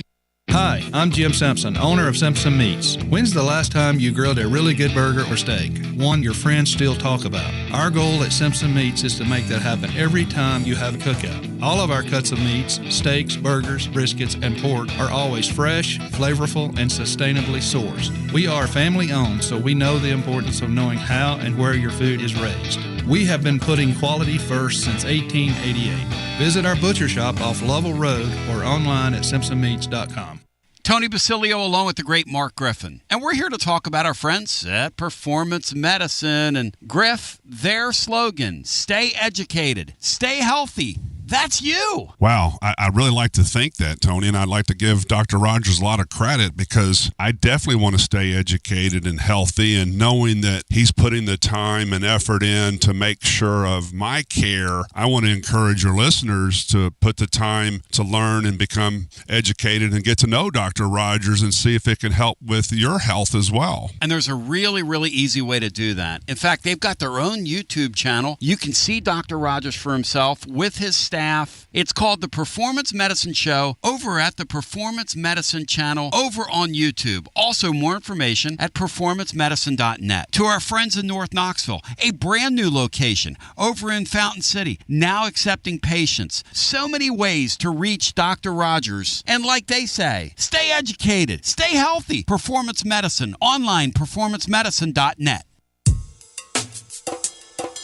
TB here for Cedar Bluff Plumbing, a live and local company that's been serving our area for over 32 years and counting because every customer counts, and I mean no job is too small. Cedar Bluff Plumbing just voted #1 by City View magazine because multiple plumbing experts are on call to serve all your plumbing needs. Chances are there'll be a plumber in your area when you call, and they won't send some salesman to your house. You're going to get a high character, trustworthy, highly trained plumber who will serve you, not like some of these guys that look like they came off the set of America's Most Wanted. Cedar Bluff Plumbing is Basilio tested and approved and will go the extra mile for you because Chucky Mack is a servant of the people and my consigliere to the throne, celebrating over 32 years of serving living volunteers. Cedar Bluff Plumbing. Call 588-4448. That's 588-4448. Cedar Bluff Plumbing.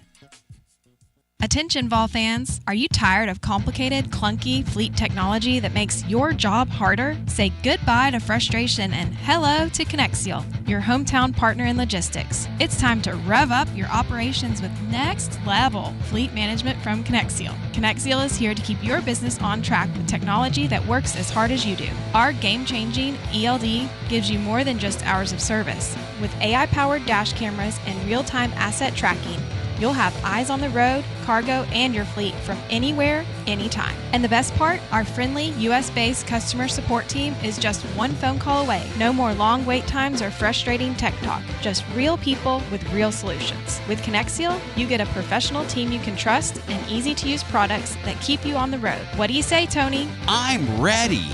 Make the smart move and call Connexial today. 865-888-6920. Learn more at Connexial.com. That's Konexial.com. Drive life with Connexial and go Vols.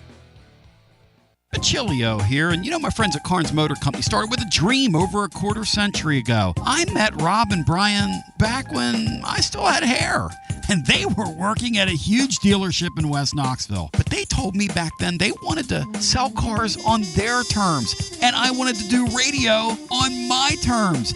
Their terms, just like my terms, are ultimately your terms. In both cases, you're the winner. A Car Guru's National Award winner with a 5-star rating on all sites, just like our Vols. Everything about buying a car from Carnes Motor Company is no hassle. They specialize in high-quality pre-owned vehicles between the $5,000 to $25,000 range. And if you need to sell a car, they'll either buy your car or they'll help you sell it. Carnes Motor Company also has a top-notch service department. Therefore, every vehicle is rigorously inspected and serviced prior to delivery. So you're guaranteed to get a quality pre-owned vehicle every time. If you need a place for service, they've got you covered. Come be a part of the Carnes Motor Company family and tell them you heard about it from me. Online at carnesmotor.com. Oak Ridge Highway, 1 mile past the Carnes light. Carnes Motor Company.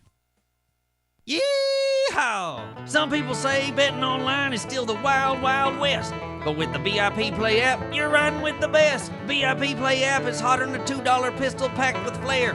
Live hosts and features finer than a frog hair. Send your old betting problems out of town with a slap. You'll be betting sharp as a tack on the VIP Play app.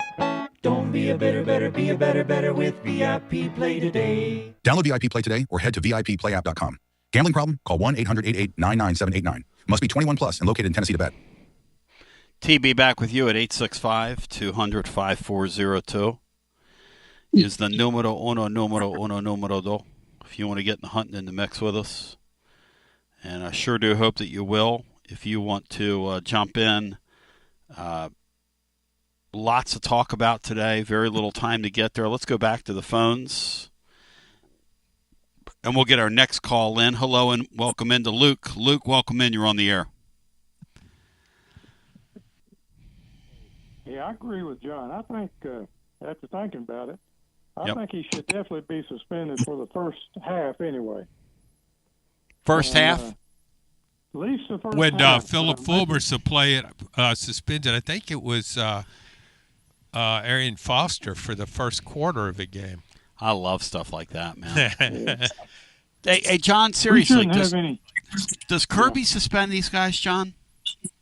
Seriously, does he ever suspend people? He has suspended some guys, but here's the difference. And I'm not, I'm not judging what they've done right now. I'm looking at it from a Tennessee perspective. Yeah. All these guys at Georgia. What's the big issue at Georgia? I mean, these guys are driving 100 miles an hour. Yep. And it's a much more serious situation. However, from a player perspective, when they see a guy not taking part in off-season stuff, when they are out there working their butts off day in and day out, and this goes on for, I think, not a short time.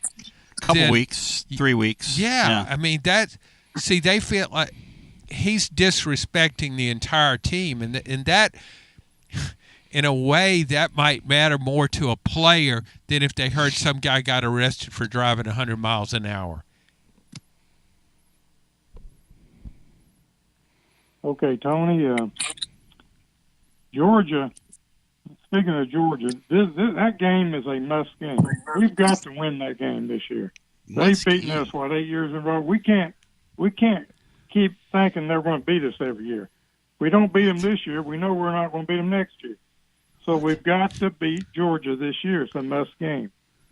Must game. Therefore, what I heard yesterday and what I've heard today, and what happened in the spring game, these freshmen today are a lot more mature than they used to be. It's just a game anyway. So I think they ought to put Georgia McIntyre in there. Let's get momentum. He's got momentum. He threw 4 touchdown passes in the spring game. And let's put him in there. Let's don't wait till Aguilar and Merklinger mess up. Let's put the right guy in there. He's 6'6", and we don't want to lose him in the portal. And let's get started off right. Let's win those first 2 games. Then let's beat Georgia. We can do it with George McIntyre. Let's let him do it. Hey, Luke. Yeah. I know he's a freshman, Tony, but now I see you. I see you at the park today, right? Or every once in a while. You going to be out there today? Yeah. Because it's about 80 degrees. Nice day at the park. You going to walk in the park today? I've already walked, Tony. I've already got my hour in. I may come out there. When you leave your house again, please make sure you're not driving. After what you're spewing here, that's very dangerous to other people. Hey, Matt, we've had our first George McIntyre call of the season. Matt Dixon, are you excited? McIntyre leading the Vols to victory over Georgia. I love it. There you go. I mean, there you go. The guy, and I think McIntyre has a real chance to be a really nice player, like a really nice player. Luke, he Bowl, okay, from college basketball the last couple of years thinks the guy's skinny. Come on now. Yeah. He can throw the football. He can throw it. Luke, if he gets hit, if he gets tackled on an SEC field, they'll bring a dustpan and brush out. That big offensive line we got. We got a great offensive line coming in. That guy from Notre Dame. How's that guy from Notre Dame doing? That offensive lineman from Notre Dame. They like all of them. They like the whole shebang, man. I think we got a good chance if they get off to a good start. They got to get off to a good start. But you got to have somebody that can throw the ball and get the ball to the receivers, especially when the receivers aren't that good. And but I'm just hoping. I'm kind of guessing a little bit, but I think he's a guy. He's 6'6". Let's get started off on the right foot. Let's don't wait till these other two guys mess up. And I hope they do well. If they get picked, but I hope they do well. I'm for them. Luke's from the Jeremy Foley. Hey, John, the Jeremy Foley School of selection. Do the inevitable immediately. Well, you remember what Former said? Put the best guy in there. Put the best guy, and he did well. Put the guy with most talent in there. Whether they're freshmen or not. Because it's just a game. It's not that difficult where they have to, not mathematics or nothing. Well, and the guy's got talent. Well, I remember he didn't start Casey Clausen right away back in 2000. Remember, Casey didn't start. Joey Matthews did. And then Casey came in as a true freshman and won a lot of games for him. So Fulmer didn't always go with the most talented guy. He favored experience sometimes. Yeah, he won a national championship too. Thank you, my friend. Great. Yes. Okay, Tony. Great talking to you. Great call. You brought it scientifically today. What can you say? Let's get Dave in here is next with us. Dave, welcome in. Hey guys. I'm going to have to take up for Heifel a little bit here. When I looked at that back in 2021, when I looked at that roster that we had in 2021, and he won 7 games with that roster, that was a minor miracle.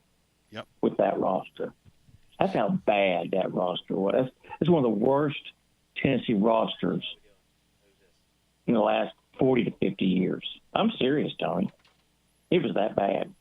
Yep. So he's going to win 7 games with this roster because this roster is better. Now, is he going to win 8 games or 9 games? I don't know. Are they going to beat Georgia? Doubt it. Yeah, a really good question. Like somebody called yesterday and said, "Well, these guys are gonna it was Columbus. These guys are gonna bottom out." Okay, what does that even mean when you're playing a schedule like this? What does bottom out? Hey Matt, what does bottom out even mean? I mean, what is the worst you could do against that schedule, Matt? 7-5? I mean, seriously. They went 7-5 in 2021, and Pittsburgh was a top 15 team that came in here. Yep. Pittsburgh was pretty good that year. And Kenny Pickett, he's a wicket. So I'm going to take up for him a little bit there because that 2021 roster was it was brutal. When you say take up for him, what does that mean? Who's because all these people are saying that, they're just saying, 7-5 is, doom and gloom. I just think he's probably going to get 8 or 9 wins out of this team.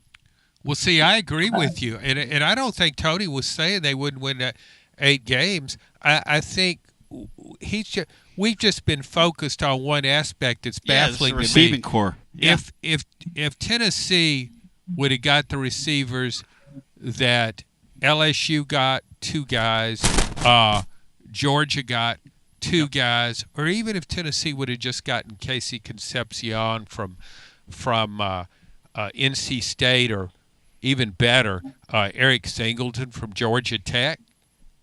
I mean, that would have made so much difference. And if Nico would have come back, now we're getting to a lot of ifs, but still we expected him to come back at the end of December. I'm just saying the talent level is still pretty good. The schedule is so accommodating. Once the SEC goes to a permanent schedule, rotating these teams, and maybe it never will, the way Greg Sankey's going about it. Maybe it never will. But once it does, Tennessee will never have an easier schedule in the SEC than it does this year or last year. Never will have one. I kind of got to look at it this way. He didn't go out. Yeah, would I have liked to got a receiver? Sure. My gosh. I wish he was more active in the portal. Absolutely. But I'm going to give him the benefit of the doubt with these guys, these receivers, until we're midway through the season and none of them can catch the ball, run a route, or get any separation. I'm going to give him benefit until it doesn't work. I'm just going to give Heupel the benefit of the doubt that he'll figure it out. Well, nobody. See, we're not, and I'm certainly not, and I don't think Tony is either. We're not questioning Heupel's coaching ability. No. He's a really good coach. He's a really good offensive coach, and he's impressed me with how he's evolved as a coach at Tennessee. We talked about the greater emphasis on defense than he had in the past, and really built up the defense and developing a pretty strong defensive staff and keeping Rodney Garner, one of the elite assistant coaches in college football, on his team. So, we're just singling out one area, and I think the criticism is really justifiable there. I'm baffled. I'm baffled that Tennessee didn't really go all in on the portal, even with wide receivers, even if it meant overpaying for a guy. But if you could have gotten, John, have you in a press conference, have you asked them why they haven't been more aggressive in the portal? Well, I got one question at the press conference, or a couple of questions, I guess, the other day, and I was writing a column on Boo Carter, so I wasn't even looking at that. Yeah. But I think everybody talks about this, and I don't know. Josh Heupel does not answer questions effectively for the most part. Right. He just doesn't give you anything. That's his approach. He believes that's the best way to go, and maybe it works fine for him. He's had great success here. So, he doesn't want to provide details. He doesn't want to provide details on discipline a guy, on injuries, on anything's going on with his football program. So he's sure not going to go into great detail. Here's why we couldn't get a wide receiver. We couldn't get Cornell Tate at Ohio State, or we couldn't get this Zachariah Branch at USC that went to Georgia. So he's not going to get that detail. So you could ask the question, and his answer would have been, well, we certainly tried to enhance our team receiving core through the portal. We didn't. The players we thought the most of, we were unable to get them. We tried, but all these other schools are trying to get good players too. And then we looked at what we have, and we feel good about the players on our roster. He's going to always talk up his rosters. We talked about this earlier. He's loyal to coaches and to players. So I don't. It's a strange thing with the Singleton thing, because this guy goes to Auburn, and they haven't had a winning season in over 4 years. And they don't even have a quarterback. And they don't have a quarterback. That's a great point, Dave. That's the point. Now we're talking. I think it's just odd. And it is odd. Heupel has won 30 games in the last 3 years. He's averaged better than 9 wins per year. So. And one other thing about Auburn, they have 2 excellent young wide receivers there. That number 8 down there is going to be a hell of a player for somebody. But here's the thing, and Jackson Arnold, you got to remember this guy was a 5-star. I would have taken Jackson Arnold over, once Nico left, I would have taken Jackson Arnold out of the portal in Tennessee situation if I could have gotten him. Ooh, I don't know about that. You would rather have Joey Aguilar than Jackson I Arnold? don't know. I think that now we're splitting hairs. You don't like Jackson football?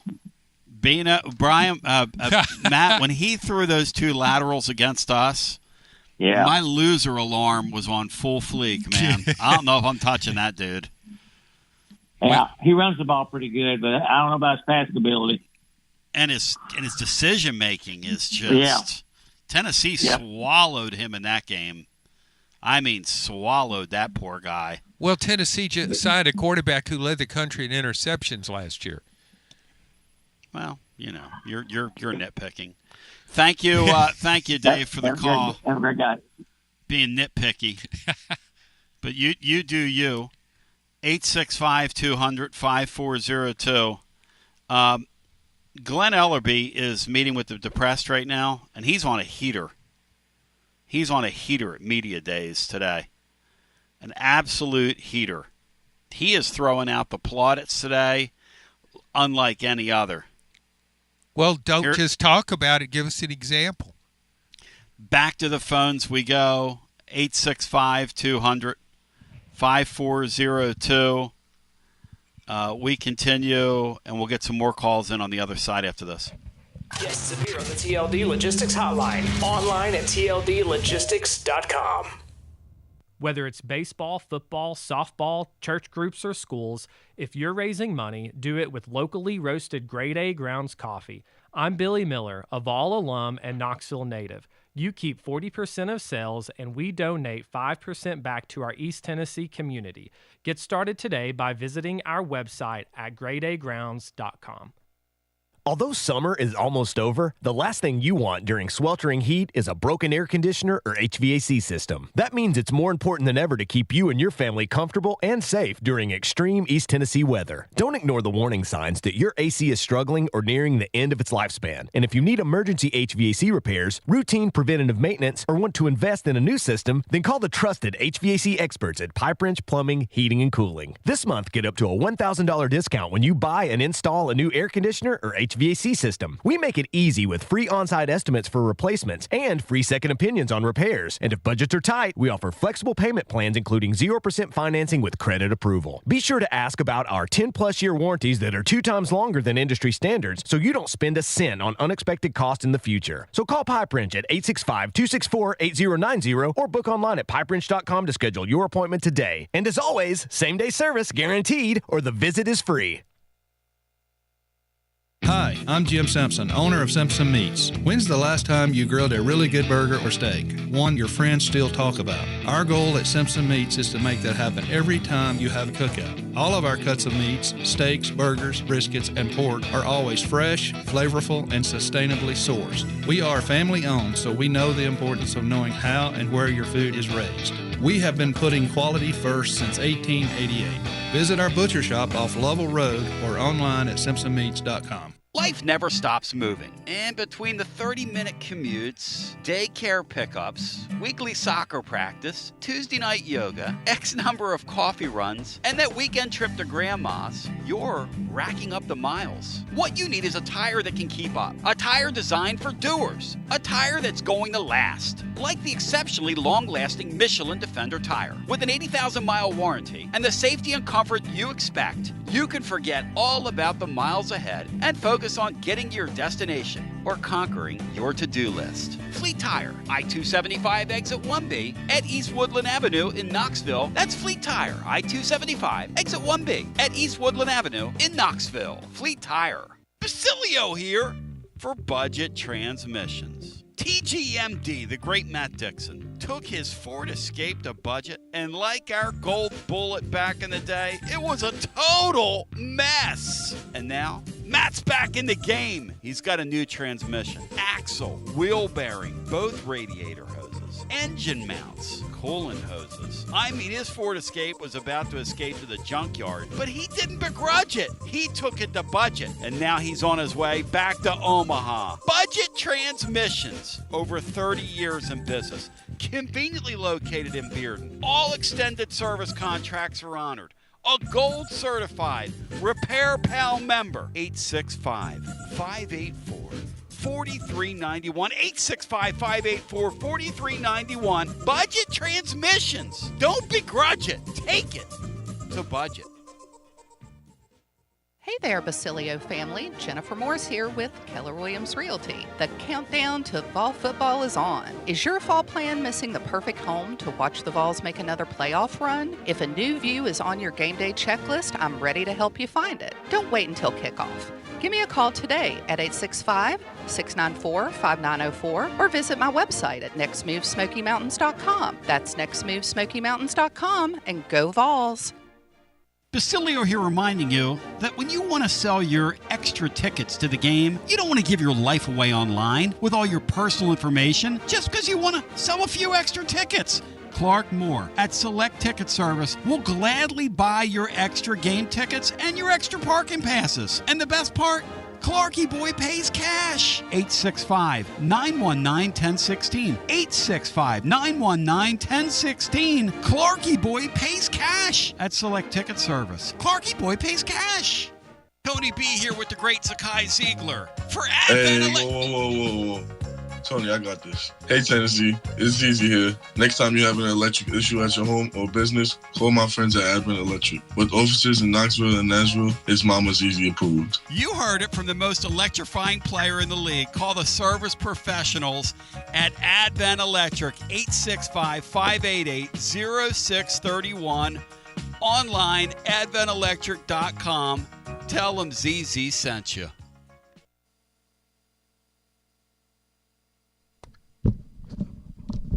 Tony to be back with you, 865-200-5402. Matt, assignment for you on, Thursday, race fans.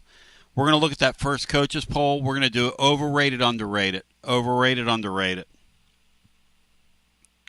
You with me on that, Matt and Bri? That's going to be our assignment for Thursday's show. As John Adams is with us on a Tuesday, we'll take that poll apart. In the meantime, back to the phones we go, and we'll get our next call in, and it's Rusty. Rusty, hi, welcome in. You're on the air. Thank you, sir. So, Tony, this is a question for you, and I guess Dixie, because you've been asking the wrong question. Of course I have. Should Boo play or not? And you've been asking what would Kirby Smart do. But the real question is, what would old Scissor Lift Kelly down in Baton Rouge do? John, what would Brian Kelly do in this spot? How's he handle matters such as these? Well, I mean, he kills people, or he gets people killed. Well, that has nothing to do with how he's disciplined players. It has to do with character, and would he dare suspend somebody for missing a couple of weeks of summer workouts? No. I don't know his track record at that. But yeah, I certainly know the incident to which you were referring, and that was horrible. Awful. It's disgusting, and he's a terrible human being, is what he is. Awful. He put filming practice over Kid's someone's life. safety. Yeah. That's a pretty sick dude right there, no question. Sick. They told him, get that kid down off that lift. Yep. Get that kid down. Yep. Hey, but he does good in the portal. Was there a lawsuit over that? Oh, yeah, they paid that family big time. That family got... Of course, I mean, there's no way to... That's sad, man. Yeah, money doesn't make up, of course, for what happened. No. That was...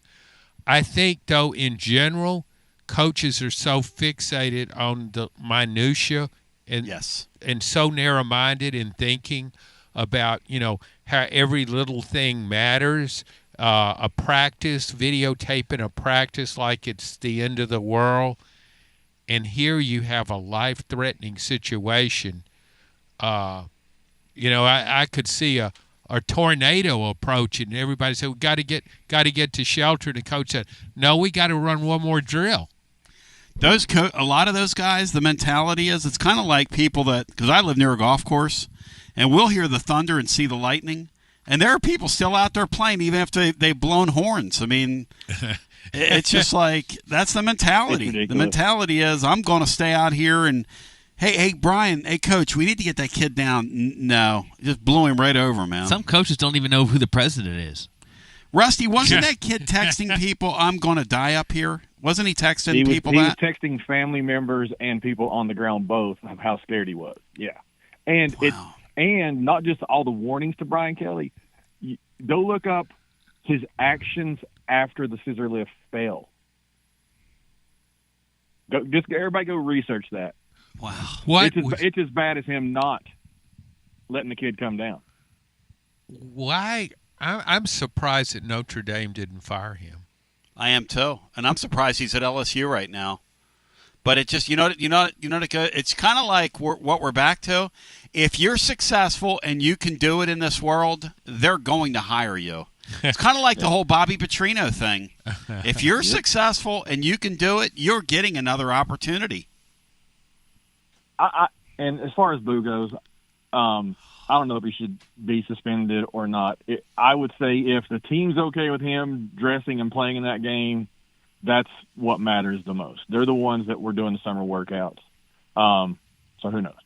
And then last thing, I'm ready for a scrimmage to see who shows up for a scrimmage, and when that happens, then I'll make judgments. Are we scrimmaging Saturday? Saturday, is that right?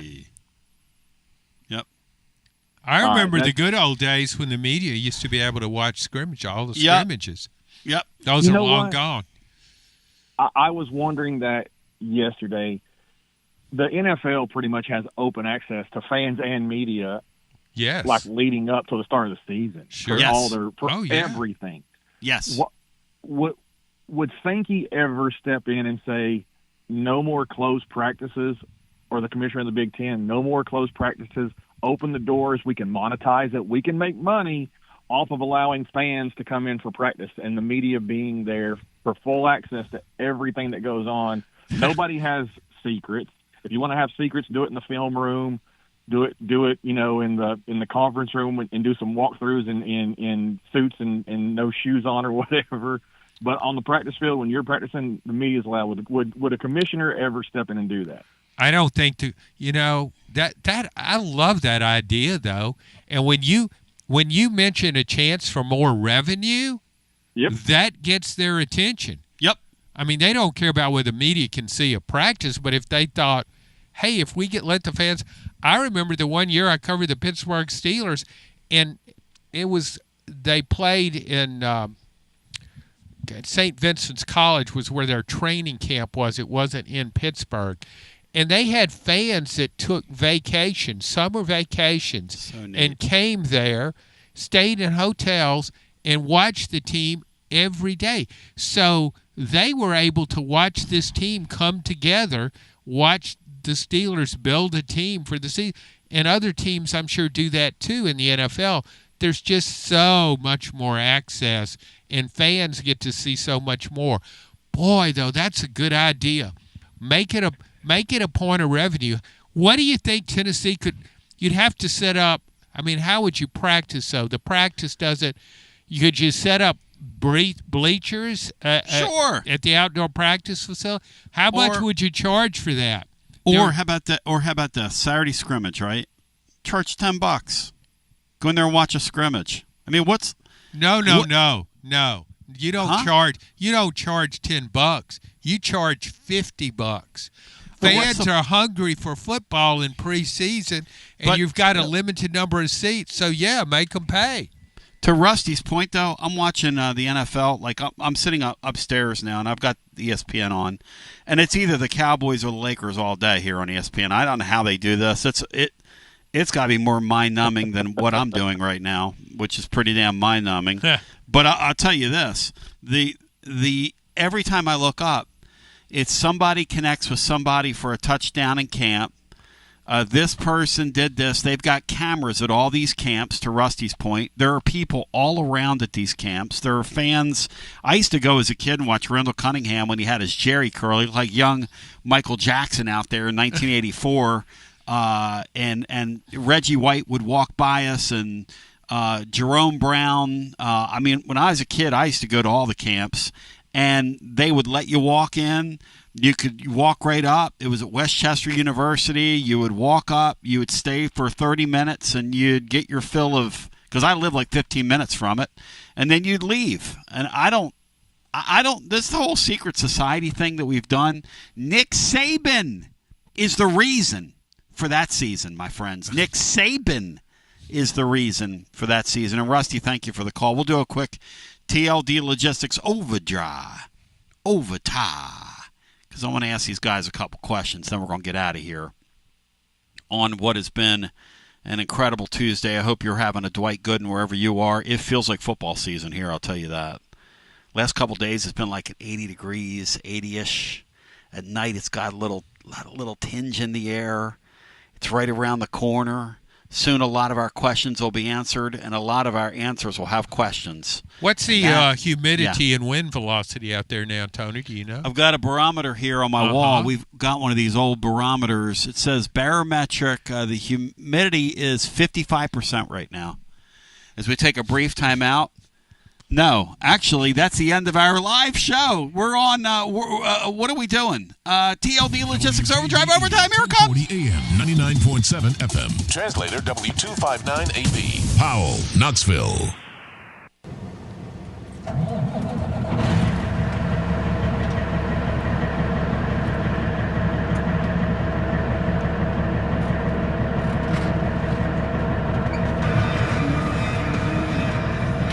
It's TLD Logistics Overdrive Overtime, presented by TLD Logistics. Online at tldlogistics.com.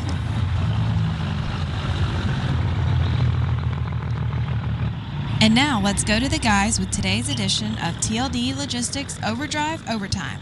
Breaking it down scientifically with you moving right to left and left to right across your device. My name is Basilio. John Adams is in here, presented by Jennifer Morris. Next move, SmokyMountains.com. Don't you dare buy, sell, or trade a house without talking to her. She's incredible. And we are here breaking it down with you, moving left to right across the device. And, guys, I didn't want to come off yelling and screaming about our wide receivers. Hey, Matt, I'll tell you one thing, Dixon. Have you ever been through the sleep deprivation thing? Because that is brutal. I've had bouts of depression before, where you can go through like I'm just being an open book here. Depression is such that, and if you're going through depression right now, let me share something with you. One thing, it's going to lift, okay? It's not going to last forever. The second thing is, I hear Laura's voice in the background. What's going on here? I hear Laura talking. The second thing is, so depression's not going to last forever. The second thing is, we're not, you're not alone. Second thing. And the third thing is you're going to get through it. So trust the process, Joel Embiid. You're going to get through it.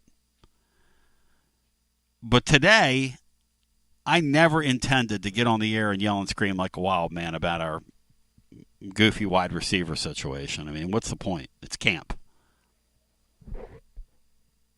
So, there is that. Matt Dixon, on behalf of the listeners and the fan base, I'm sure I'm getting ripped in certain circles right now, and I deserve it with my behavior today. Because Laura came in and she said, congratulations. And I said, because she just brought me home a big body pillow. I too much information here, but I got something that kind of helped me sleep tonight. Something our PT said to try, who I call Mary Michael Jordan, because she is the Michael Jordan of physical therapy. And Mike Andrews, if you're listening, Mary Michael Jordan, that's her Catholic name. John, are you familiar with the Catholic tradition of the nuns and how they name themselves? I'm Methodist. Okay, so I had a nun named Sister Carl Ann in first grade. She took her dad's name and her mom's name. And her name was Sister Carl Ann. I had a nun named Sister Georgiana who scared the hell out of me in seventh grade. And that was back in the days of corporal punishment. She would swing a metal roller at you and hit you with it. I've heard stories about that from Catholics. It left welts. Some who became former Catholics. It left welts on you. Hey, while you're going back in time, what was the name of that girl again at 15 who thought you looked like a Muppet? You had a big crush on her, and what was her name? Well, if she saw me now, she wouldn't think I look like a Muppet because I don't have any hair on my head. Matt, is there a bald Muppet, Matt or Brian? Do we have a bald Muppet out there somewhere? There's balding Muppets. I thought the Fester guy was balding. Like an older one. Fester's not a Muppet, Bri. He's a character in the damn Addams Family. What are you talking about? I thought they had a Muppet that looked like Fester. Maybe that was the Count. Matt Dixon, do you forgive me for my behavior on behalf of the Tennessee fan base, or would you like to tell me to suck it? I had no need to apologize. You're just giving your opinion. Yeah, a sleep deprived opinion. Yeah, but what's wrong with your opinion, Tony? Yeah, there's nothing. Yeah. I mean, you repeated yourself, but sometimes repetition is part of your repertoire. We'll get Eric in here, who's up next with us at 865-200-5402. I am so into the rhetoric of camp. Here is our offensive line coach, and then we'll go back to our bitty phones. Glenn Ellerby on David Sanders. The guy's done an incredible job with his body to where he can function in the SEC mentally. He spent more time than anybody walking through things consistently every day. He's checking off something. Go! Let me give you one more. Oh, one more.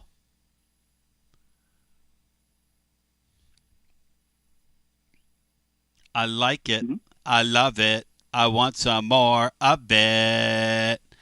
Matt, did you see the Pitbull, Tim McGraw, should I say, duet over the weekend at the Bristol Motor Speedway Atlanta Braves game? Did you see it, Matt? I did not. I missed that part of. Okay. Of That's of the how much pregame. damn television I've been watching. I did watch the game. It was so reminiscent of the Friday night Auburn game where it just started a downpour right at first pitch, and there's puddles all over the infield. Tony a Balls. bat goes flying down the first baseline. It's very good that Vitella was there. He was probably the radar guy.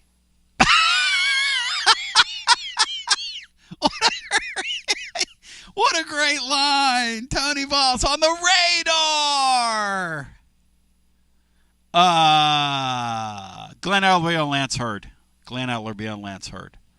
He's changed his body. He's done a great job. He's lost weight, but he hasn't lost an ounce. Not an ounce of power. Not an ounce of power. Because it's hours of powers of showers for pennies a day. God, that was a great John Ward spot. Matt, do you remember that? Or you old enough to remember hours of showers for pennies a day? I think I'm a little too young for that one. How about you, Brian Hartman? Natural gas. Do you remember that, Bri? The British lady? Yes. Yes, natural gas. Yeah. Glenn Ellerby says Jesse Parker, and I quote, I'm sorry, Jesse Perry. Glenn Ellerby. John, what were you calling one of our receivers before? Farabee? No, I was calling Staley Fraley. Fraley. I do stuff like that all the time, man. Yeah, I do too. I've got all these names from the past rattling around in my head. Yep. I think there was a Robert Fraley. Who's Robert Fraley? I don't know, but there was a Fraley that played offensive line for the Eagles, Hank Fraley, not too long ago. You know what's weird about certain things? Like I think about certain athletes and I go, well the other day, I was looking up, where's Ryan Theriot been? Remember Ryan Theriot? The Riot? Do you guys remember him? He played for the Cubs and the Giants. I believe he played for LSU. He was at LSU too. LSU guy. That's right. Hey, Matt, I was like, man, whatever happened to him? His he was there. He's 45 years old. Basilio, that's what happened to him. It was 20 years ago. I don't know if you guys ever do that when you're like watching sports or you just want to like look on your you kind of look up. The Yankees might want to sign him. Interesting. Hey, Bino, I wouldn't make my reservations for postseason baseball if I were you, big boy. Glenn Ellerby says Jesse Perry, and I quote, does everything right, from eating habits to film study. You don't want to say anybody's perfect, but he does just about everything right. Glenn Ellerby, you've never met Tony Vitello, my brother. Because if you've met Tony Vitello, you would never say that nobody's perfect. Just the most idiotic. Goodness gracious, God alive! John, are you having fun what with how? And why is Eric? Why is Eric engaged, Brian, right now? How long is Eric? Eric, how long have you been Because you engaged? said to go to him, and How long have you been engaged, Eric? How long have you been engaged here? Well, let's see. Probably about an hour and a half. All right, stay right there. Least, stay right there. Let's do one. Wait, what am I staying here for? Well, I want your I want to get your comments on this. Glenn Ellerby says Jesse Perry does everything right, from eating habits to film study. You don't want to say anybody's perfect, but he does just about everything right. Do you not love the rhetoric of camp compared to my rhetoric of camp?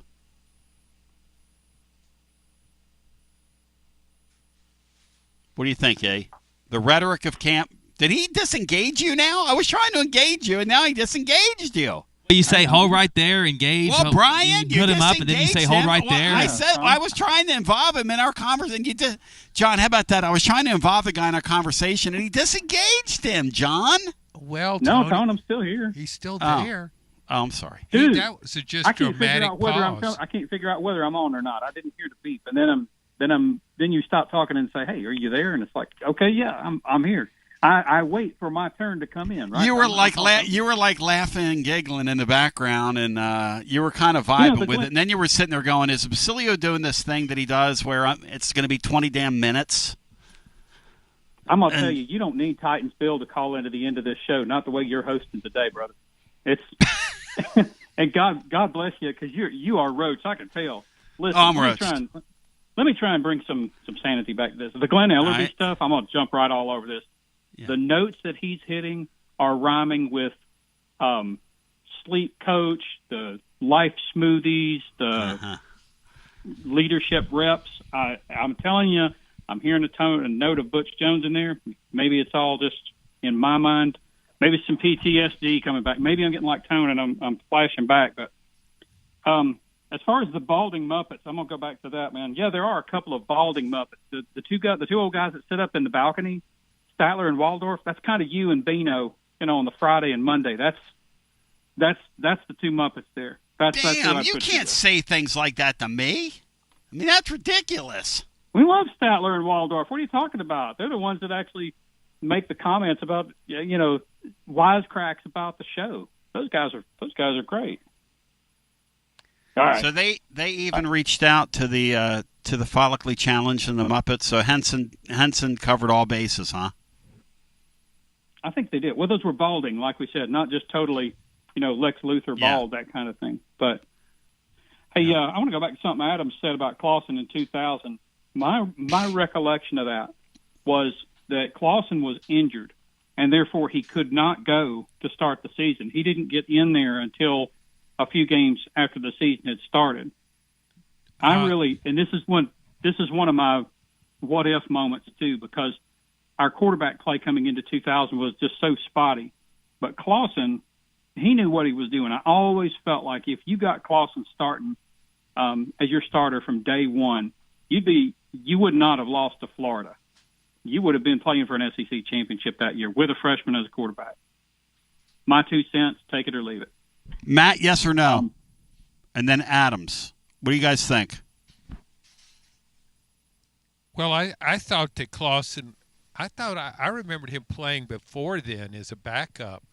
And they were playing, I think it was Louisiana Monroe, Northeast Louisiana at the time. Yeah. I thought Clausen played in that game. But that was after Florida. He did. He threw a touchdown pass on his first play. There you go. Matt, if he would have started the Florida game, he did not start the Florida game, right? Is that your point? He didn't play that game. Joey And you had Matthews. that loss at LSU in overtime with, I think, A.J. Suggs. Oh, yeah. You more than likely win one of those two. Or maybe not LSU, because that would have been a hostile environment. But of course, he was really good on the road, though. He was great in hostile environments. Warrior. Yeah. Yeah. In today's day and age, he plays. That was back in the day where you made guys wait. Or in the NFL, they made guys wait a year or so before they put him out there. I'm pretty sure Brent Schaefer was the first true freshman to start a season opener for an SEC team, like since they had, freshmen became eligible, and that was in 2004. That is right. I think he was the very first one that ever did that. It was historic. Close to your point, Tone. It was historic. Yeah. And remember, he was alternating with Eric Ainge. Eric Ainge quickly established himself as a better quarterback. But Schaefer was such a fun player. I wish he would have made it. I wish he didn't have a rock head, because he had such great physical skill. He was so fun to watch. Oh, my gosh. Yeah, but Ainge was clearly a better player. And a great radio host. Something Z-Man, was it Z-Man that had called in and was talking earlier? Uh-huh. Liked what he had to say, and he was hitting some of the same ground that I was thinking about with Heupel. I'll keep it short. The difference, the NIL and the portal is just an absolute opposition to loyalty. The kind of thing that Josh Heupel believes in is being loyal, right? So he doesn't fire assistants. You don't see him recruiting over or starting players over other players like that. He'll stick with his guy. And in the NIL and the portal era, it's every man for himself, and you got to go hustle this. Even a guy like Rick Barnes has turned heel and figured it out. He really has. Heupel, yeah. Listen, I'm so old. I can remember when we had a day counter for how many days it had been since until Rick Barnes recruited his first top 100 recruit. And we're not talking about that anymore. We're talking about banners and stuff, and trying to get over the top before he retires, because he's got all the tools, right? It just all the ingredients just don't seem to come together at exactly the right time. But you keep on hitting and you keep on swinging. I think Heupel's got to turn heel at some point. I mean, loyalty's a fine thing, but you're in this business to win. You've got to do something a little bit different. And I wonder how much that's played into even the business with Nico, staying with him in January when it was clear he was shopping himself around. And hey, there's your chance. Go find somebody else and start thinking about it. Because if you're not, he is. We just waited until he did it to us instead of doing it to him. I mean, it was going to happen. Well, it's kind of like this, right? It is a total mess. It's people say, well, college sports now are professional sports. No, they're not. They're unprofessional sports. That's what they are. No, it's unorganized. It's unorganized, unprofessional sports. Yes, unregulated. Unregulated. There's no guardrails. Yeah. Commission has opted out. Yeah. It's crazy. And the courts are going to, like everything in our world. Players. If you want to win, you're going to have to go get some players. And for Josh Heupel not to get anybody, man, I'm going long. Concepcion, that kid from North Carolina State, why not grab him? Here's the deal. You've already played him. So you know what he can do against your guys. You've got the best scout in the world that you could ask for of a kid. If he's got any interest at all in coming here, you go get him. I believe, did he visit here? I believe they might have brought him in quickly on a visit, or they were involved with him momentarily. But see, which tells me they know they needed help. You got to keep scratching. You got to keep trying. I think about like a Tony Valls. Just because you don't get your first couple, you got to get involved with like 8 or 9, and then you take 2. I mean, it's kill or be killed. Matt, you'll like this. So Tony Valls, he gets all cranked up about things, and thank you, Eric. Good talking to you. Yeah. No way. Take care, brother. My favorite Tony Vallsism, Matt, is when he'll get all cranked up when you're talking to him about the fact that people are trying to steal players off his roster. Key out the phone, Bri, would you? And my thing is, like I just said this to him, I'm like, and the difference is, well, no. The difference is, and you're just kind of like, but that's what makes Tony Valls Tony Valls. kill or be killed, man. Correct. Yeah, correct. He's kind of an assassin, and he was known as the recruiting guy when he was an assistant, which is completely different than Hype Boy. I think it's very valid what he's saying. There's a balance between having that culture and loyalty and all these things that we view as good versus being that cutthroat guy, especially in this portal era with upgrading your roster. And Vitello's kind of found a nice mix of that here recently, and they've been all in the portal this year, especially pitching. So, on the baseball note, Blake Burke got called up to Double-A, and he's actually playing against the Smokies this week, which is a little kind of fun. Really neat. It's really neat, and I hope for the folks that get out there tonight and this week that you take the time to give Blake Burke a huge ovation. Huge ovation. John, I don't know if those kids tomorrow night. Yeah, I don't know if those kids it starts tomorrow. Okay, I don't know if those kids realize it or not, but as time goes on, they will become more and more legendary. Yeah, and he was. He's a guy I think would make it in the major leagues. Yep. It's so hard to make it in the major leagues, so I am wrong about guys. I thought Drew Gilbert would already be playing in the major leagues. It's just really hard to project how guys will move up, but there were so many talented players on that team.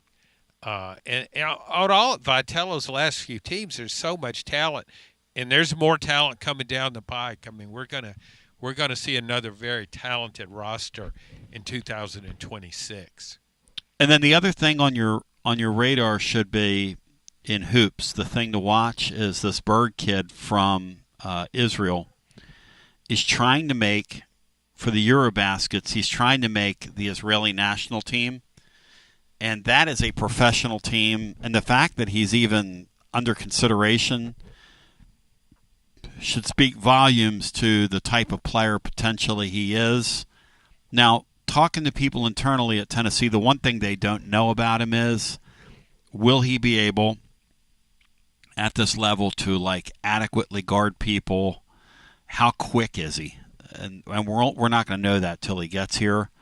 But he's not going to get here until his obligations are over with that team, and they're right now they're letting him try and make that team because it's important to him. So we might have a chance to see that kid play. Those of you that follow the Eurobaskets tournament, hey, good luck. Go online. I would encourage anybody, go online and try to find the schedule for that or any information about those teams, because you talk about some people that are mailing it in. You can't find jack about the Eurobaskets thing. So I just want to apologize for being a maniac. Brian, I want to apologize to you for being a maniac toward you just now. I'm just a maniac, y'all. I'm just a maniac. If you were going to put a prop bet on me, you can prop bet this, okay?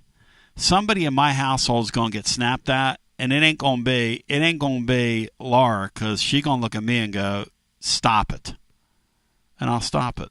She tells you, don't talk to me like I'm one of your callers. Callers. It's a great line. Go claim your VIP play welcome bonus. You make your first bet $5 or more. Look, we got incredible stuff coming down the pike here with football season right around the corner. Talking to Willie D. Heflin, but there's incredible stuff right around the corner. You get $100 in bonus bets instantly. The promo code is TNTony. There's a full slate tonight in baseball. You've got all kinds of NFL stuff. I don't know. Can you bet on the Little League World Series, guys? Do you know? Or would that be a sign the apocalypse is upon us?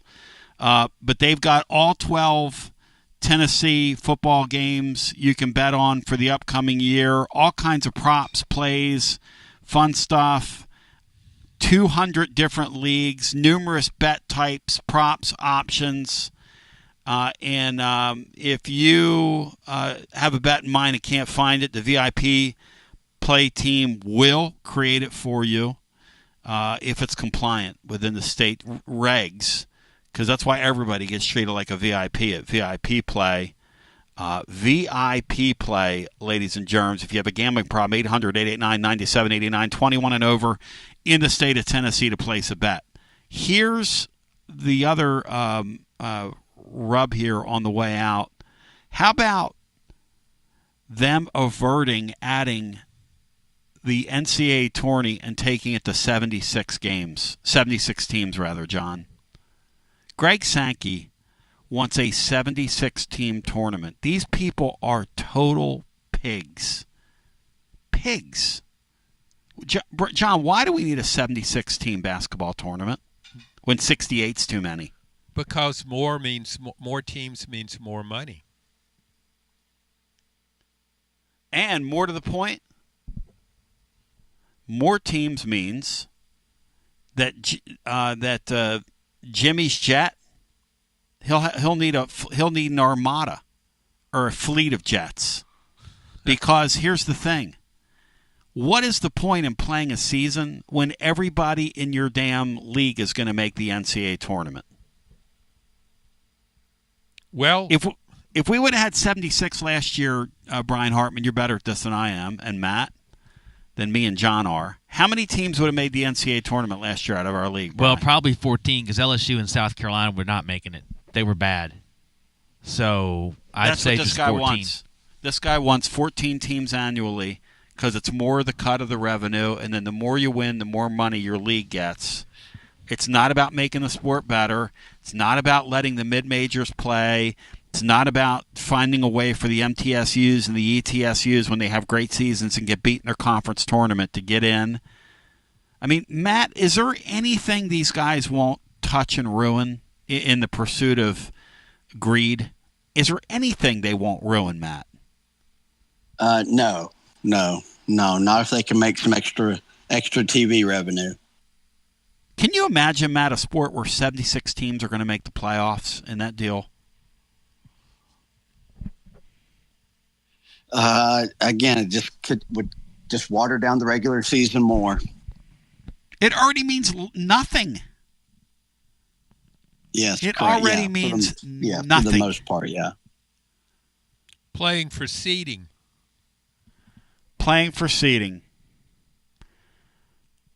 Tonight, ladies and gentlemen, the Smokies have just put a tweet out. There will be free hot dogs tonight at Covenant Health Park. Yeah, you read that right. Tonight. Free hot dogs all night long. Well, how many can you eat? I mean, you're limited in the number of free hot dogs, unlimited free hot dogs. As many as you can eat. Wow.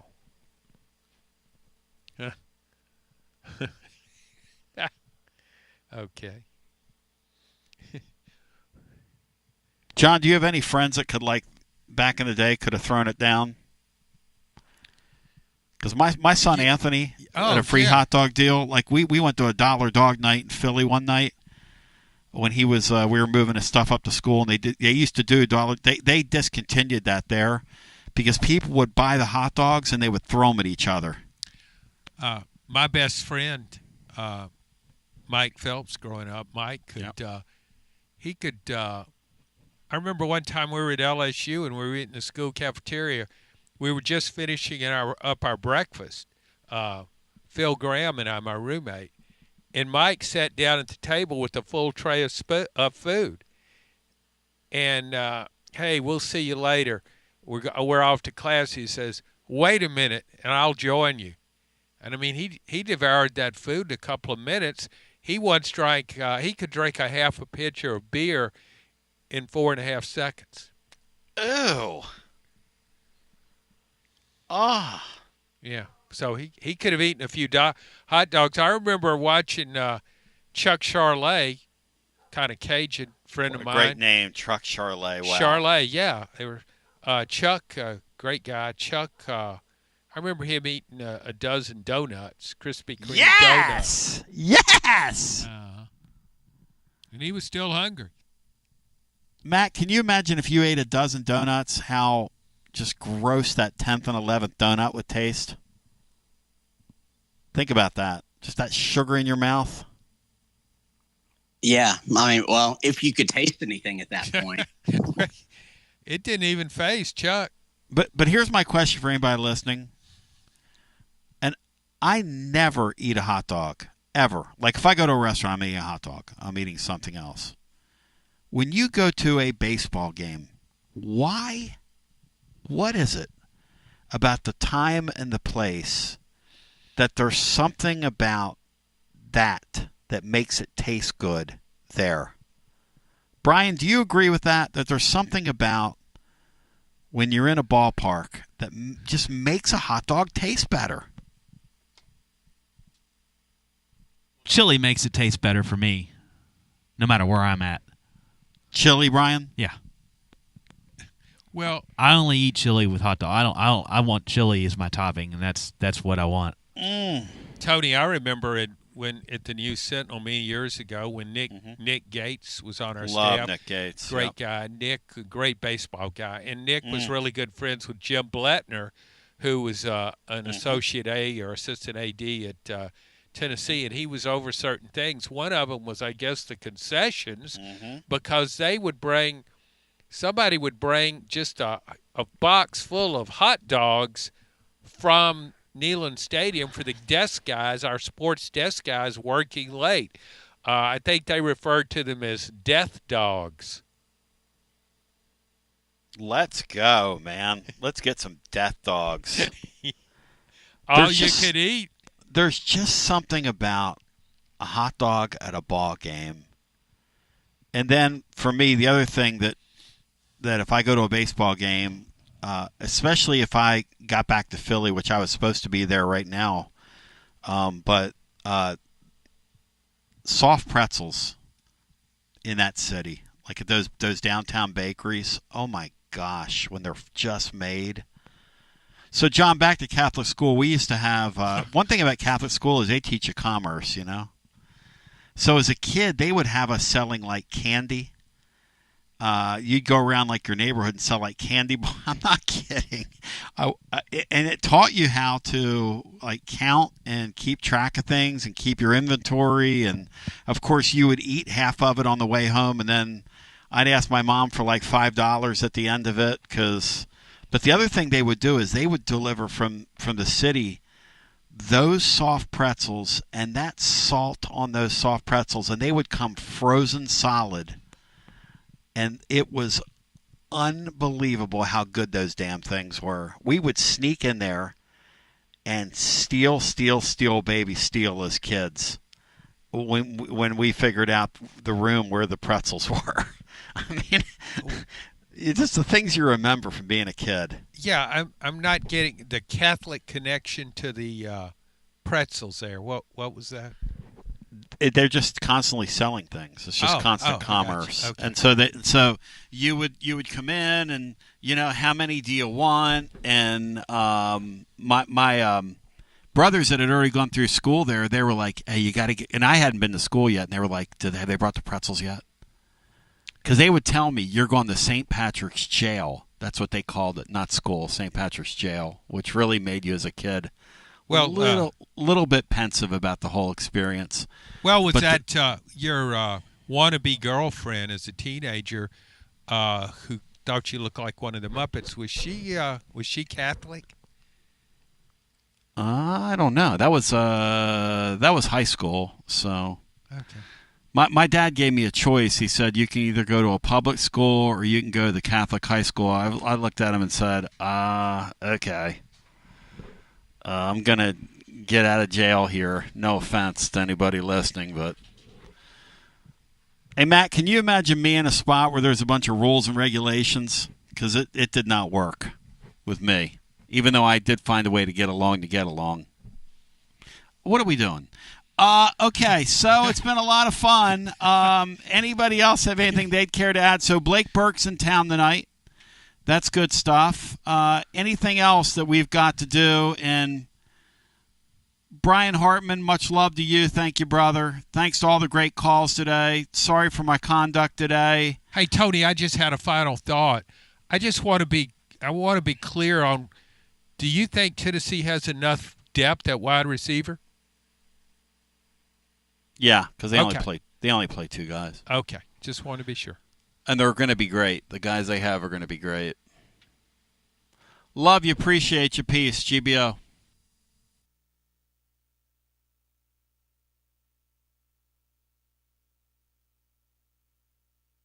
Tony? Glad to be on vacation with you, Tony. You got it, my brother. Bino texted me last night. He's like, how's the beach?